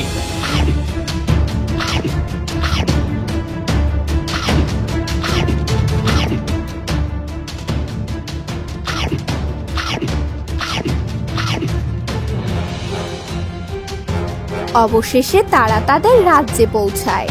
সেখানে এই চোর দস্যুদের দেখে দানব কাকের মাথা গরম হয়ে যায়। তোরা আমাদের পাখিদের হত্যা করেছিস, আমাদের ঘর বাড়ি ভেঙে দিয়েছিস। দাঁড়া, এবার তোদের মজা দেখাচ্ছি। এই বলে দানব কাক গপ গপ করে মানুষ খাওয়া শুরু করলো। প্রথম প্রথম দস্যুরা প্রতিরোধ গড়ে তুলতে চেয়েছিল, কিন্তু কাকের এমন দানবীয় রূপ দেখে তারা এমনই ভয় পেয়ে গেল যে কে কোন দিকে পালাবে তার দিশাই খুঁজে পাচ্ছিল না। কাক সারা জঙ্গল ঘুরে ঘুরে সব মানুষকে খেয়ে ফেলে, আর সে আরো বড় হয়ে যায়।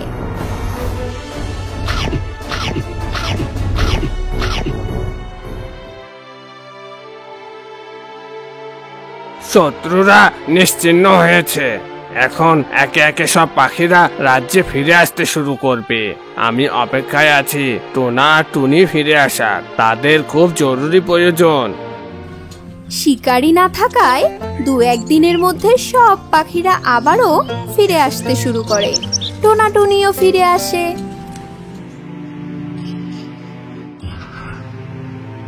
ঈগল রাজা, ঈগল রাজা, আমাদের বাচ্চা কোথায়?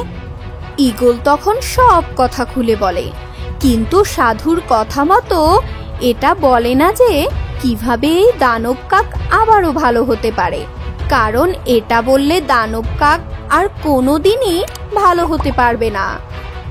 বাবা, মা, আমি তোমাদের হারিয়ে যাওয়া সেই ছোট্ট বাচ্চা। সাধুর অভিশাপে এখন দানব কাক হয়েছি। তোমরা আমাকে শেকল দিয়ে বেঁধে রাখো, নইলে আমার যে খিদে পাচ্ছে শেষে না আমি পাখিদেরই খাওয়া শুরু করে দেই। তখন সবাই মিলে দানব কাককে শিকল দিয়ে বেঁধে রাখে, কিন্তু এত বড় কাকের খাবার তারা জোগাড় দিবে কিভাবে?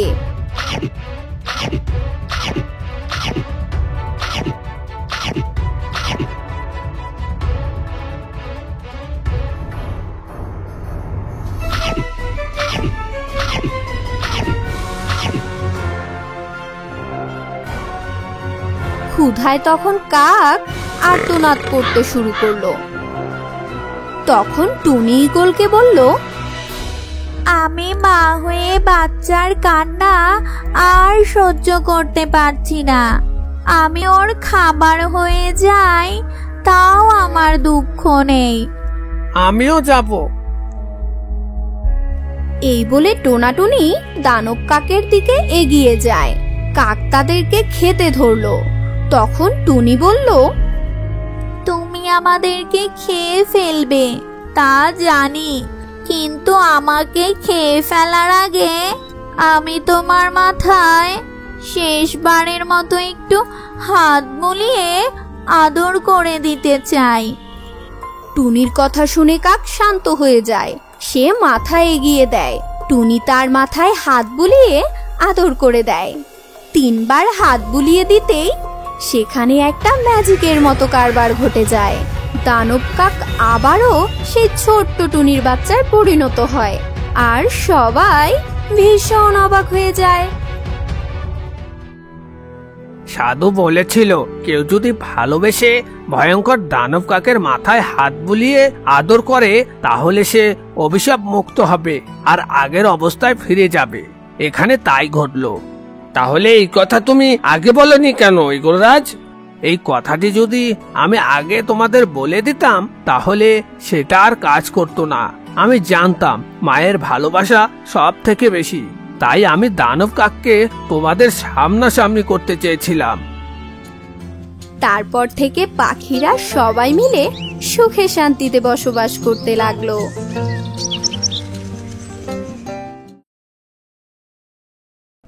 সে প্রায় অনেক দিন আগের কথা। দক্ষিণের এক ঘন জঙ্গলে বাস করত এক রাজমিস্ত্রি কাক। বাড়িঘর বানানোতে ওই কাকের ছিল খুবই দক্ষতা, আর তাই এককালে ওই কাকের নাম ডাক ছিল পুরো রাজ্য জুড়ে। কিন্তু ইদানিং তার বয়স হয়েছে, কাক আগের মতো আর পরিশ্রম করতে পারে না, আর তাই বাড়ি বানাতে এখন আর তাকে কেউ ডাকে না।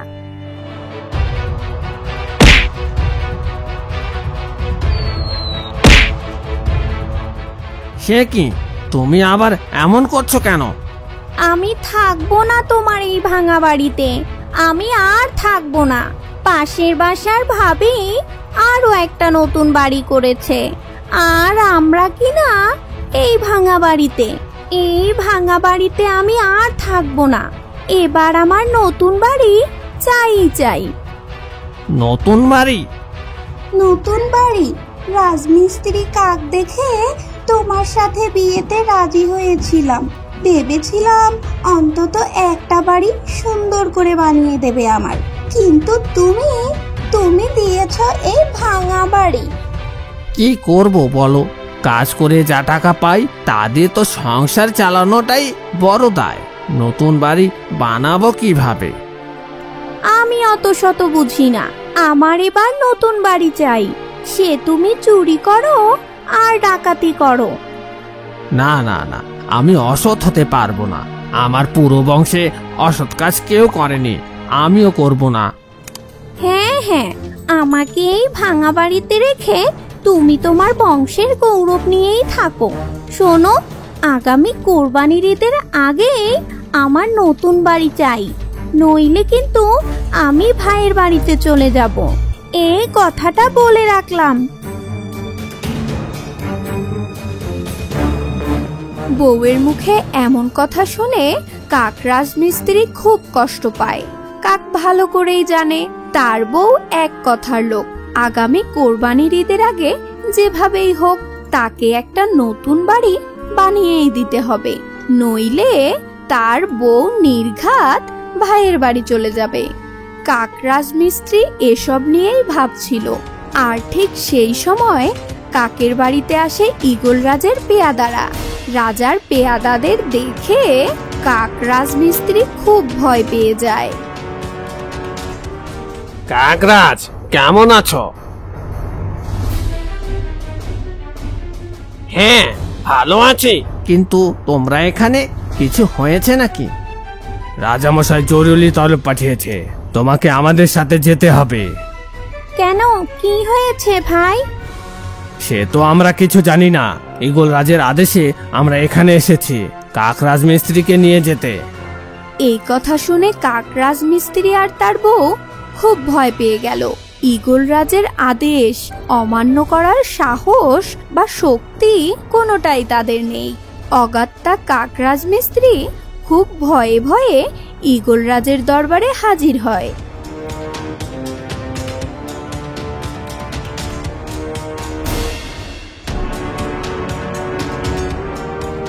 কাক, কেমন আছো?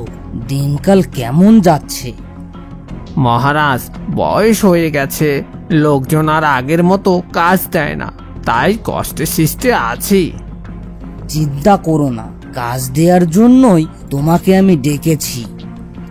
তাহলে মহারাজ, আপনি আমাকে কাজের জন্যই ডেকেছেন? হ্যাঁ হ্যাঁ, কাজ দেওয়ার জন্যই ডেকেছি। ঈগল রাজের এই কথা শুনে কাক রাজমিস্ত্রি কিছুটা স্বস্তির নিঃশ্বাস ফেলে। তার ধরে যেন প্রাণ ফিরে আসে। শোনো কাক, এবারে আমি খুব স্পেশাল একটা বাড়ি বানাতে চাই। তুমি যেহেতু আমার সব বাড়ি সুন্দর ও মজবুত ভাবে বানিয়েছো, তাই তোমার হাত দিয়েই এটা করতে চাই আমি। মহারাজ, আপনি কোনো চিন্তা করবেন না, আমি এবারে খুব স্পেশাল একটা বাড়ি বানিয়ে দেব। শোনো কাক, যত টাকা লাগে নাও, কিন্তু বাড়িটা সবচেয়ে সুন্দর আর টেকসই হতে হবে। ঠিক আছে মহারাজ। আর শোনো, তোমার এই স্পেশাল বাড়ি বানাতে কতদিন লাগবে শুনি? মহারাজ, 3 মাসের মধ্যে হয়ে যাবে। ঠিক আছে, আমি 3 মাস পর বাড়ি বুঝে নেব। এরপর ঈগল রাজের পেয়াদারা এক বাক্স ভর্তি টাকা নিয়ে কাকরাজ মিস্ত্রিকে তার বাড়িতে রেখে আসে।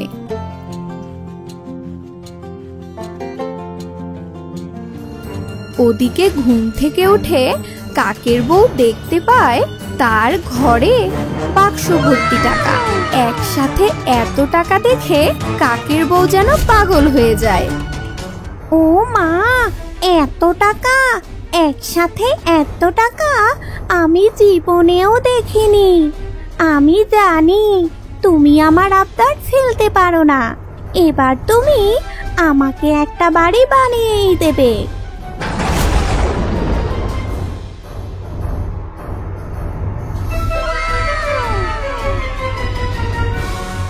তুমি এসব কি বলছো? এসব ঈগল রাজের টাকা। ঈগল রাজের টাকা? হ্যাঁ, ঈগল রাজের টাকা। তিনি এই টাকা দিয়েছেন একটা স্পেশাল বাড়ি বানাতে। কাকের মুখে এই কথা শুনে খুব আনন্দে থাকা কাকের বউ নিমেষেই খুব মন খারাপ করলো। তার চোখ বেয়ে পানি ঝরতে লাগলো। আর বউয়ের এমন মন ভাঙা দেখে কাক রাজমিস্ত্রিরও খুব খারাপ লাগলো।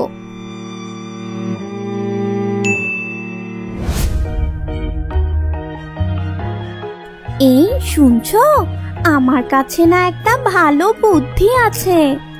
কিসের বুদ্ধি? আমাদের বাড়ি বানানোর গো, আমাদের বাড়ি। এই কথা বলে কাকের বউ কাক রাজমিস্ত্রির কানে কানে কিছু গোপন কথা বলে। সবকিছু শুনে কাক বলে, না না না, আমি করতে পারবো না। করতে পারবে না মানে? এটা তোমাকে করতেই হবে, নইলে আমি ভাইয়ের বাড়ি চললাম। সারাটা জীবন তোমার এই ভাঙা বাড়িতে আমি আর থাকতে পারবো না। বউয়ের কথা শুনে কাক রাজমিস্ত্রি খুব চিন্তায় পড়ে গেল। একদিকে বউয়ের আবদার, আরেকদিকে তার সততা। এবার সে কি করবে তা ঠিক বুঝে উঠতে পারছিল না। এই একটিবার তো আমার কথা শোনো, আর কখনোই এমন কিছু করতে বলবো না। ঠিক আছে, শুধুমাত্র এবার, আর কখনোই তুমি এমন কিছুর জন্য আমাকে বলবে না। এই তো আমার বুদ্ধিমান স্বামী।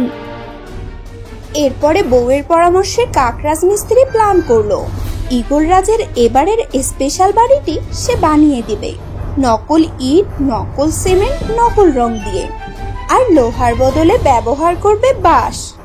আর তাতে কাক রাজমিস্ত্রির কাছে বেঁচে যাবে কন্ট্রাক্টের প্রায় সব টাকা। শোনো, এই টাকাগুলো আমি লুকিয়ে রাখছি। ঈগল রাজকে বাড়ি বুঝিয়ে দিয়ে এই টাকা নিয়ে আমরা এখান থেকে পালিয়ে যাব। পালিয়ে তো যেতেই হবে। বাড়ি বানানোর যে প্ল্যান করেছি সেটা তো 2 বছরের বেশি কোনোভাবেই টিকবে না, ভেঙে পড়ে যাবে। সে ভেঙে গেলে আমাদের কি? আমাদের তো বাড়ি হবে।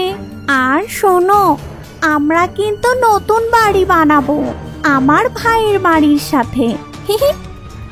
এরপর কাক রাজমিস্ত্রি ঈগল রাজের বাড়ি বানাতে শুরু করে। আর দেখতে দেখতে 3 মাসের মধ্যে কাক নকল ইট, সিমেন্ট আর বাঁশ দিয়ে একটা সুন্দর বাড়ি বানিয়ে ফেললো। নকল এইসব জিনিস যাতে কারো চোখে ধরা না পড়ে সেজন্য কাক বাড়ির সামনে বিভিন্ন ডিজাইন দিয়ে রাখলো, আর এমন ভাবে রং করলো যাতে বাড়িটি দেখতে খুবই আকর্ষণীয় লাগে। বাড়ির কাজ শেষ হওয়ার পর একদিন ঈগল রাজ আর তার মেয়ে এলেন। বাহ, খুব সুন্দর হয়েছে বাড়িটা। কাক, আসলেই তোমার হাতে জাদু আছে। হুজুর, এই যে চাবি নিন, বাড়ি প্রস্তুত। এই বাড়িটা আগের বাড়িগুলোর থেকে বেশি মজবুত আর টেকসই লাগছে। মনে হচ্ছে 100 বছর টিকবে। ঈগল রাজের মুখে এই কথা শুনে কাক রাজমিস্ত্রির বউ মনে মনে ভাবতে লাগলো, বোকা রাজা কোথাকার, এই বাড়ি তো 2 বছরও টিকবে না, সব নকল জিনিসে ভরা। বাড়ি তো হবে আমার নিজেরটা, কম করে 100 বছর টিকবে। কাক কাকু, তুমি কত সুন্দর করে আমাদের জন্য বাড়ি বানিয়ে দিয়েছো, কিন্তু তোমার নিজের বাড়ি ভাঙাচুরা। তাই বাবাকে বলেছিলাম তোমাকে একটা ভালো করে বাড়ি বানিয়ে দিতে। হ্যাঁ কাক, তোমাকে সবসময় তোমার কাজের শুধু মজুরিই দিয়েছি, অন্য কিছু দেয়া হয় নাই। এই বাড়িটা তোমার সারা জীবনের সততা আর পরিশ্রমের উপহার। আপনি আমাকে আগে কেন বলেননি? তোমাকে সারপ্রাইজ দেয়া হবে জন্য আগে বলা হয়নি। এই নাও চাবি, আজ থেকেই বাড়িটা তোমার। বাকি জীবনটা তোমরা সুখে থাকো। আমরা চললাম।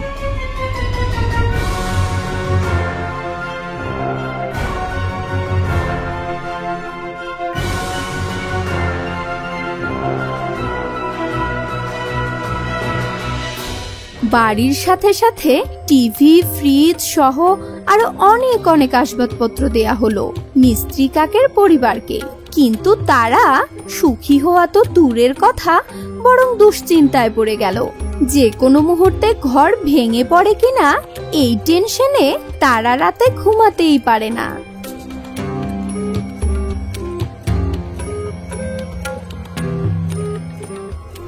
এত দুশ্চিন্তা নিয়ে এই বাড়িতে থাকা যাবে না।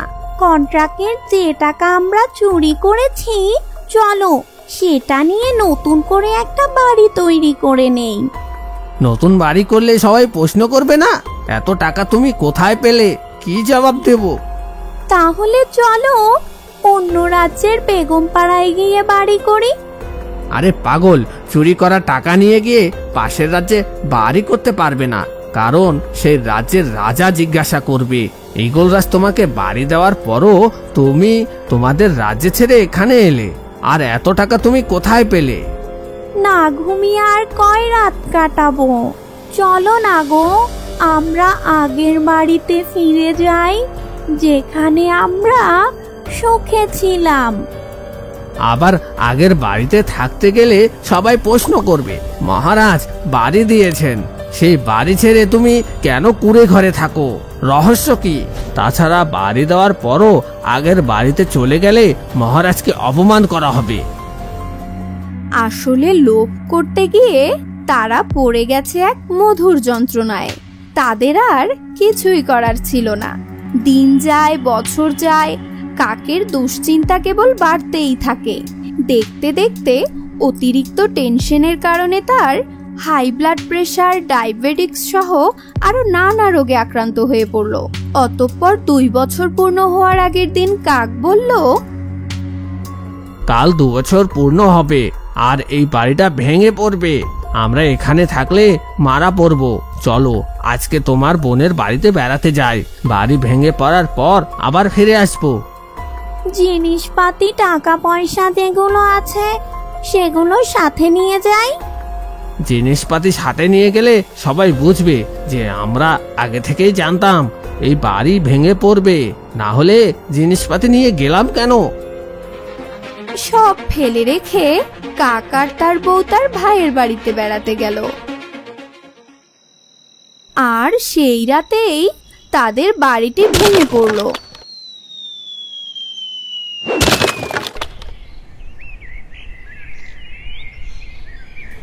পরের দিন সকালে সবাই তা দেখতে গেল। মহারাজও এলেন। তখন কাক গ্রামে আসলো আর কান্না শুরু করে বলল,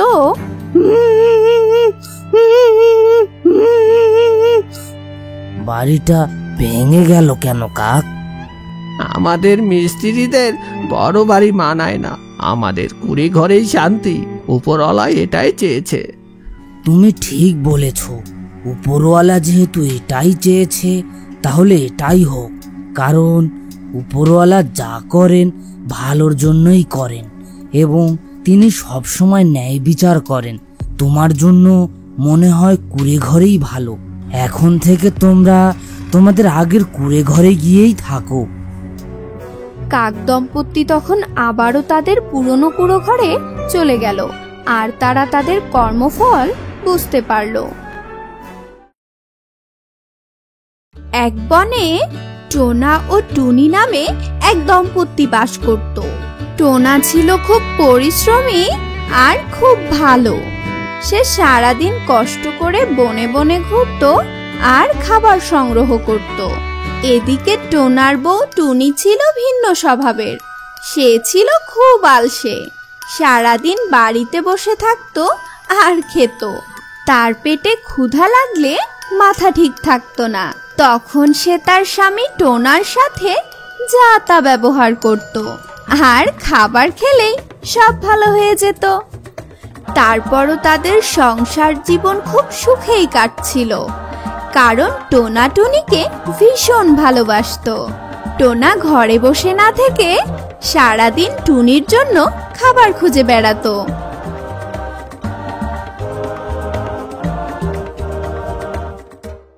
একদিন টোনা ঘুমাচ্ছিল আর টুনি এসে তাকে বলে, এ কি, তুমি নাকে তেল দিয়ে ঘুমাচ্ছ? আমার ক্ষুধা লেগেছে, তাড়াতাড়ি খাবার নিয়ে এসো না। ঠিক আছে, আমি খাবার আনতে বাইরে যাচ্ছি, তুমি নিজের খেয়াল রেখো। টোনা খাবার জোগাড় করার জন্য তার বাসা থেকে বের হয়ে যায়। বনের ভিতরে সারা বন জুড়ে সে খাবার খুঁজতে থাকে।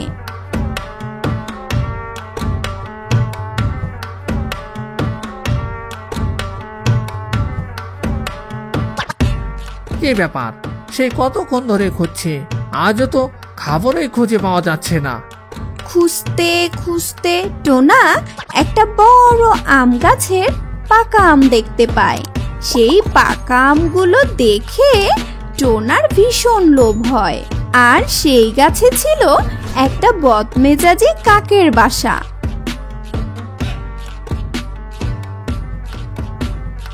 ওয়াও, অনেক বড় আম, কিন্তু গাছটা তো অনেক বড়। যে করেই হোক এই আম আজ আমাকে টুনির কাছে নিয়ে যেতেই হবে, সে খুব খুশি হবে। টোনা আম গাছের আম পাড়তে যায়, কিন্তু আমটি ছিল টোনার তুলনায় অনেক ভারী আর বড়। যেই না সে আম ছিঁড়ে অমনি তার মাটিতে পড়ে যায়। আম পড়ার শব্দে কাকের ঘুম ভেঙে গেল, আর ঘুম থেকে জেগে সে ভীষণ রেগে যায়। তুই আমার আরামের ঘুম ভাঙলি, আর তোর এত বড় সাহস আমার গাছের আম পাড়তে এসেছিস?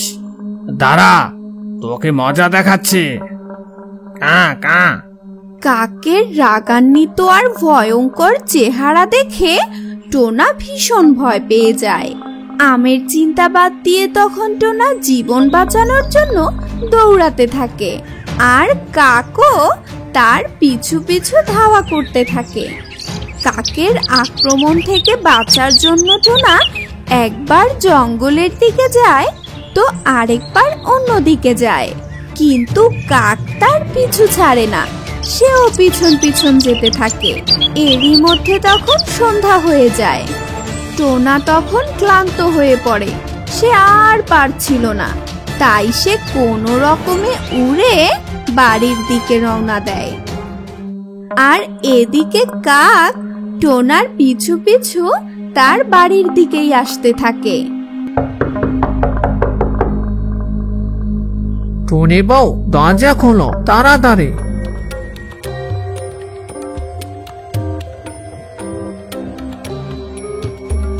এত দেরি করলে যে, আমার খাবার কই? আমি না খেয়ে আছি, আর তুমি এতক্ষণে এলে, তাও আবার খালি হাতে। টুনি, আজ প্রাণে বেঁচে গেছি, কাল তোমার জন্য খাবার নিয়ে আসবো। তুমি কোনো কাজের না, একটু খাবারও আনতে পারলে না। এদিকে কাক জানালায় টোনা আর টনির ঝগড়া শুনছিল। সে মনে মনে ঠিক করে এখনই সময় এই টোনাকে জব্দ করার। কাল আবার খাবার নিয়ে আসবো, তুমি ঘুমিয়ে পড়ো। ঠিক আছে টোনা, লাভ ইউ সো মাচ। তুমি এবার ঘুমাও। কাক টোনা ও টুনির বেডরুমে ঢুকে যায়, আর টুনিকে দেখে কাক টুনির প্রেমে পড়ে যায়। কাক তখন মনে মনে ভাবে, আরে এ তো অপরূপ সুন্দরী, একে বিয়ে করে আমার বউ বানাতে হবে। এখন থাক তাহলে, কালকে আসবো। টোনা কাল যখন খাবারের জন্য বাইরে যাবে তখন টুনির কাছে আসবো। এই ভেবে সে চলে যায়।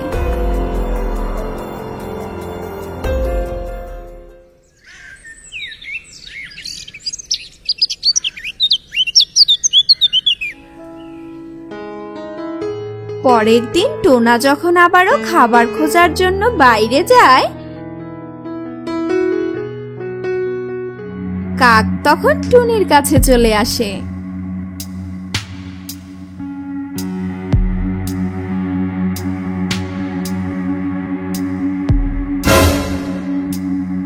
আই লাভ ইউ টুনি, আমি প্রথম দেখাতেই তোমাকে ভালোবেসে ফেলেছি।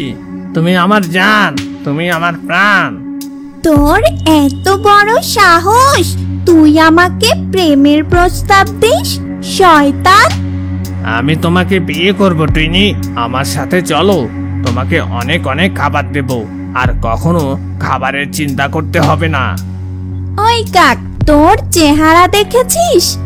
আমার অত খাবারের দরকার নেই। আমি আমার টোনাকে রেখে কোথাও যাব না। আর একবার এমন কথা বললে রাজা টিয়াকে বিচার দিব। এই তোকে বলে দিলাম। কি বললি? সেই সুযোগ আর পাবি না। হা হা হা হা। এই বলে কাক টুনিকে পিঠের মধ্যে বেঁধে নিয়ে উড়ে যায় তার আস্তানার দিকে। ওদিকে টোনা সেদিন জঙ্গলে ঘুরে অনেক খাবার নিয়ে আসে তার টুনির জন্য। কিন্তু টোনা বাড়িতে এসে দেখে টুনি বাড়িতে নেই।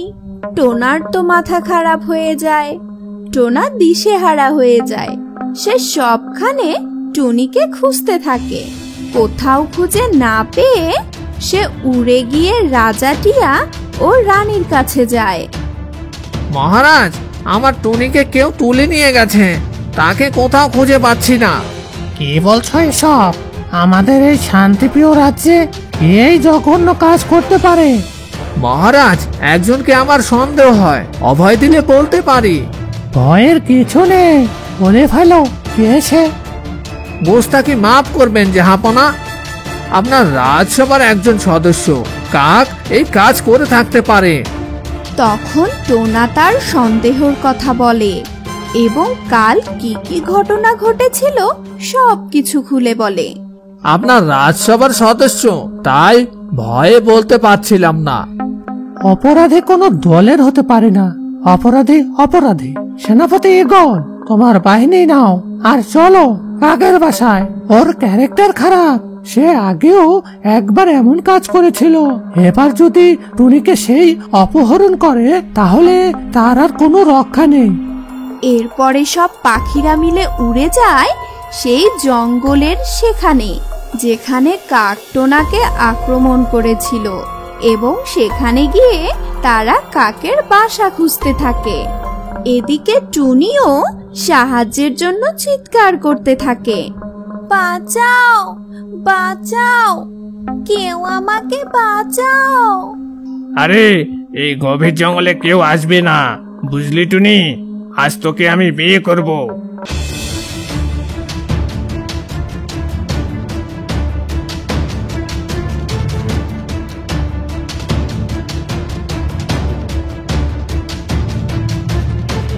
তুই আর সে সুযোগ পাবি না, তোকে এর শাস্তি পেতেই হবে। ওরে যাও, ওই কাককে এখনই বন্দি করো। তখন সেখানে প্রহরীরা যায় আর কাককে বন্দি করে ফেলে। তাকে কারাগারে পাঠানো হয়। পরবর্তীতে কাককে তার অপরাধের জন্য বিচারের মুখোমুখি হতে হয়। তোমার অপরাধ প্রমাণিত হয়েছে। এর আগেও একবার তুমি এই জঘন্যতম কাজ করেছিলে। তোমাকে সামান্য শাস্তি দিয়ে ক্ষমা করে দেওয়া হয়েছিল, কিন্তু তুমি আবারও সেই কাজ করলে, তাই এবার তোমাকে মৃত্যুদণ্ড দেওয়া হলো। না রাজা মশাই, এ হতে পারে না। আমি আপনার দলের লোক, আমার জন্য শাস্তি কিছুটা কম করে দিন। আরে আহাম্মক, দলের চেয়ে দেশ বড়। আমার দেশের আইন সবার জন্যই সমান।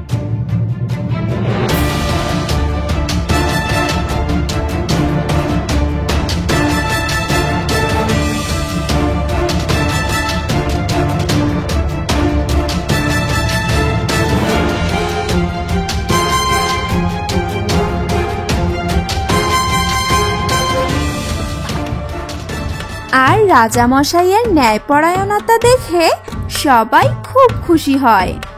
সবাই জয়ধ্বনি দেয়, মহারাজের জয় হোক, মহারাজের জয় হোক। টুনিকে উদ্ধার করার জন্য টোনাটুনি রাজাকে ধন্যবাদ জানায়। তারা বাড়িতে ফিরে আসে এবং আবারও সুখে শান্তিতে বসবাস করতে থাকে।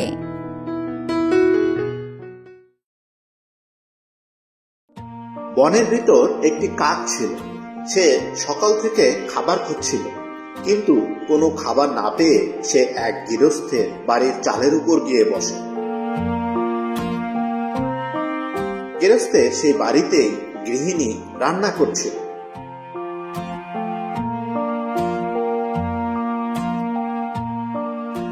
রান্নার এক ফাঁকে সে যখন উঠে যায় তখন কাক সুযোগ বুঝে এক টুকরো মাংস নিয়ে উড়াল দেয়। কাক উড়তে উড়তে বনের ভিতর চলে যায় এবং একটি গাছের ডালে গিয়ে বসে। কাক মনে মনে ভাবছিল, আজ হেভি একটা মাংস পেয়েছি, খেতে যা মজা হবে, দেখেই জিভে জল চলে আসছে। বনের সেই পথ দিয়েই যাচ্ছিল ধূর্ত শিয়াল। কাকের ঠোঁটে মাংস দেখে তার খুব লোভ হলো। শিয়াল ভাবলো, ওয়াও, কি একটা মাংস নিয়ে বসে আছে ওই কাকটা। কতদিন এমন মাংস খায়নি, কিন্তু ওটা তো আসে কাকের কাছে, আর সে তো বসে আছে গাছের ডালে। আমি তো গাছে উঠে ওকে ধরতে পারবো না, তাছাড়া ওকে ধরতে গেলে ও তো উড়ে পালাবে। কিন্তু ওই মাংসটা খেতে আমার খুব ইচ্ছে করছে, তাহলে তো একটা বুদ্ধি করতেই হয়। শিয়াল বুদ্ধি বের করলো যে সুন্দর সুন্দর কথা বলে কাককে গলিয়ে ফেলবে এবং তার মাংসটি শিয়াল নিয়ে নেবে। আরে গাছের উপর ওটা কে? কাক না? ইস, কি সুন্দর তোমার গায়ের রং, পাগুলো কি সুন্দর, নখগুলো কত তীক্ষ্ণ, চোখগুলো কি সুন্দর টানা টানা, যেন নাটোরের বনলতা সেন। এত সুন্দর একটা পাখি, কিন্তু সে কিনা বোবা, কথা বলতে পারে না। এই সুন্দর পাখিটা যদি কথা বলতে পারতো, তাহলে না জানি তার কণ্ঠস্বর শুনতে কত সুন্দর হতো। শিয়ালের এই তোষামোদী কথাগুলো শুনে কাকের মন গলে গেল, কিন্তু চালাকিতে কাকও কম যায় না। তুমি কি আমাকে বোকা পেয়েছো? আমি আমার দাদুর কাছে গল্প শুনেছিলাম, সে মাংস নিয়ে এভাবে বসেছিল আর এক শিয়াল এসে তার প্রশংসা করেছিল। তখন সে কাকা করে গান করাতে তার ঠোঁট থেকে মাংস পড়ে যায়, আর চালাক শিয়াল তা খেয়ে নেয়। তাই আমি ঠোঁটের মাংসটি পায়ের নিচে রাখলাম, আর এই দেখো তোমাকে আমি গান শোনাচ্ছি, কাকা কাকা। শিয়াল দেখলো তার এই চালাকি কাজে লাগলো না। কাক এ গল্প আগে থেকেই জানতো। শিয়াল বলল, ওয়াও, এক্সিলেন্ট এক্সিলেন্ট, তুমি কত সুন্দর গাও, কিন্তু সেই সাথে যদি নাচতেও পারতে তাহলে 10-এ 10। তুমিই হতে এই বনের সবচেয়ে সুন্দর এবং বুদ্ধিমান প্রাণী। সবাই কাককে সবচেয়ে সুন্দর ও বুদ্ধিমান বলবে। এই কথায় এবার কিন্তু কাকের মন গলে গেল। সে আর আকপাচ কিছু না ভেবে গানের সাথে সাথে নাচতে আরম্ভ করল, আর অমনি তার পায়ের নিচে রাখা মাংসটি নিচে পড়ে গেল। শিয়াল ছিল ওত পেতে, মাংস পড়া মাত্রই সে ক্যাচ ধরে নিল এবং দে ছুট। এরপর দৌড় দৌড় দৌড়। বনের ভিতরে গিয়ে শিয়াল মজা করে মাংসটি খেল এবং কাকের বোকামির জন্য শিয়াল মনে মনে হাসতে থাকে। আর কাক প্রশংসায় মত্ত হয়ে বোকা বনে গেল।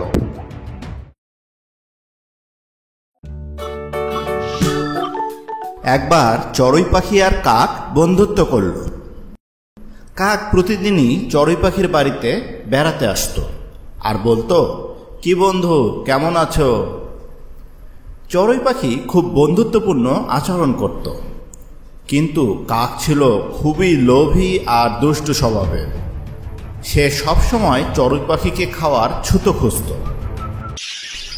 একবার কোনো এক গৃহস্থ উঠানে চাটাই ফেলে ধান আর মরিচ রোদে শুকাতে দিয়েছে।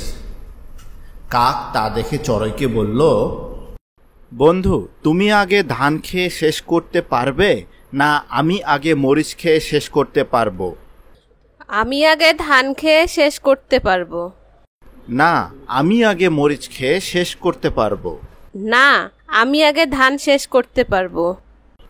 যদি না খেতে পারো তবে কি হবে? তুমিই বলো কি হবে।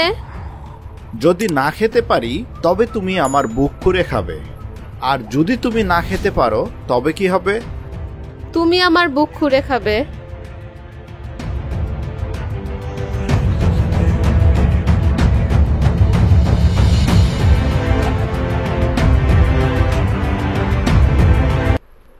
কি বন্ধু, এখন তুমি তো হেরে গেলে।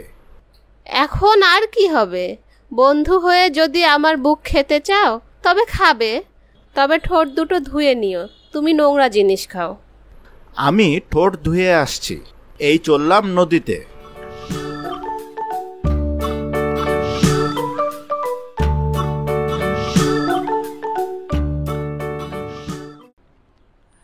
এই দাঁড়া দাঁড়া, কি করছিস?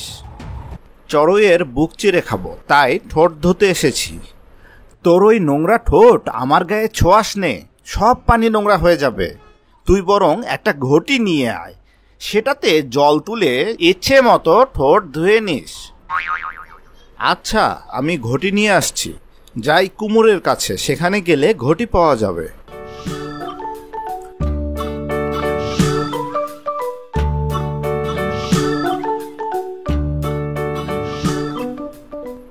কুমোর কুমোর, দে তো ঘটি, তুলবো জল, ধোবো ঠোঁট, তবে খাবো চড়ুইয়ের বুক। ঘটি তো নেই, মাটি আন, গড়ে দেই। যাই মাটি নিয়ে আসি।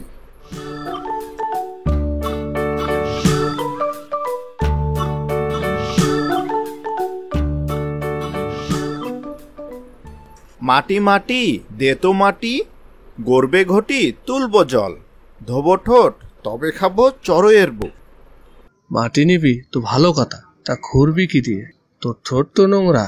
যা মহিষের কাছ থেকে শিং নিয়ে আয়, সেই শিং দিয়ে মাটি খুঁড়ে নিয়ে যাস।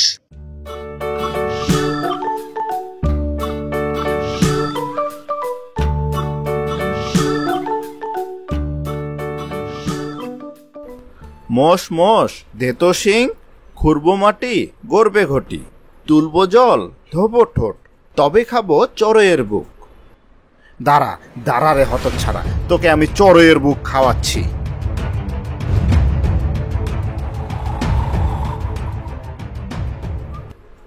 বুঝেছি, এভাবে হবে না। সোজা আঙ্গুলে ঘি না উঠলে আঙ্গুলটা বাঁকা করতে হবে।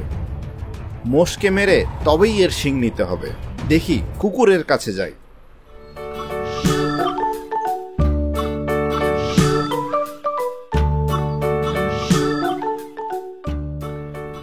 কুত্তা কুত্তা, মারবি মোষ, লব শিং, খুঁড়বো মাটি, গড়বে ঘটি, তুলবো জল, ধোবো ঠোঁট, তবে খাবো চড়ুইয়ের বুক। আগে দুধ আন, খেয়ে গায়ে জোর করি, তবে মোষকে মারবো এখন। যাই গরুর থেকে দুধ নিয়ে আসি।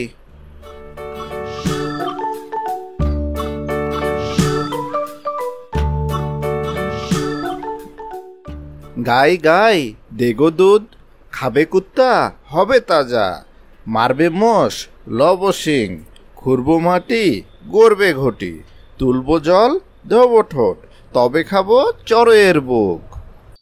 ঘাস আন খাই, তারপরে দুধ দেব। যাই মাঠ থেকে ঘাস নিয়ে আসি।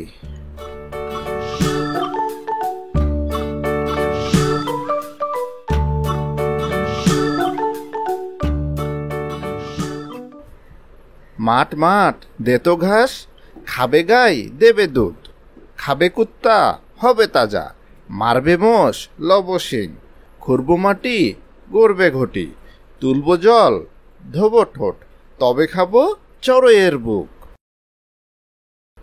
ঘাস নিবি তো ভালো কথা, তো কাটার জন্য কি কিছু এনেছিস? কি দিয়ে কাটবি? যা কাস্তে নিয়ে আয়, কাস্তে নিয়ে এসে কেটে নিয়ে যা। যাই কামারের বাড়ি থেকে কাস্তে নিয়ে আসি।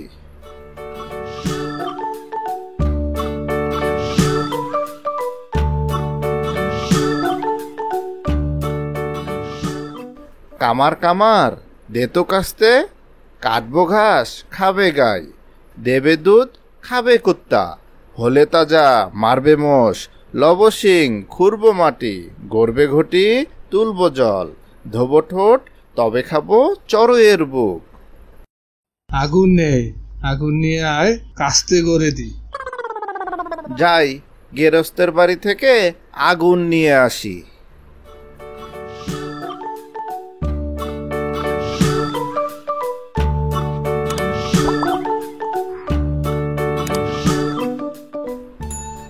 গেরস্ত ভাই, দাও তো আগুন, গড়বে কাস্তে কাটবো ঘাস, খাবে গাই দেবে দুধ, খাবে কুত্তা হবে তাজা, মারবে মোষ লব শিং, খুঁড়বো মাটি গড়বে ঘটি, তুলবো জল ধোবো ঠোঁট, তবে খাবো চড়ুইয়ের বুক। কিসে করে নিবি? এই এই এই আমার পাখাটার উপর ঢেলে দাও। তখন গৃহস্থ আগুন এনে কাকের পাখার উপর ঢেলে দিল, আর কাক সাথে সাথে সেই আগুনে পুড়ে মরে গেল।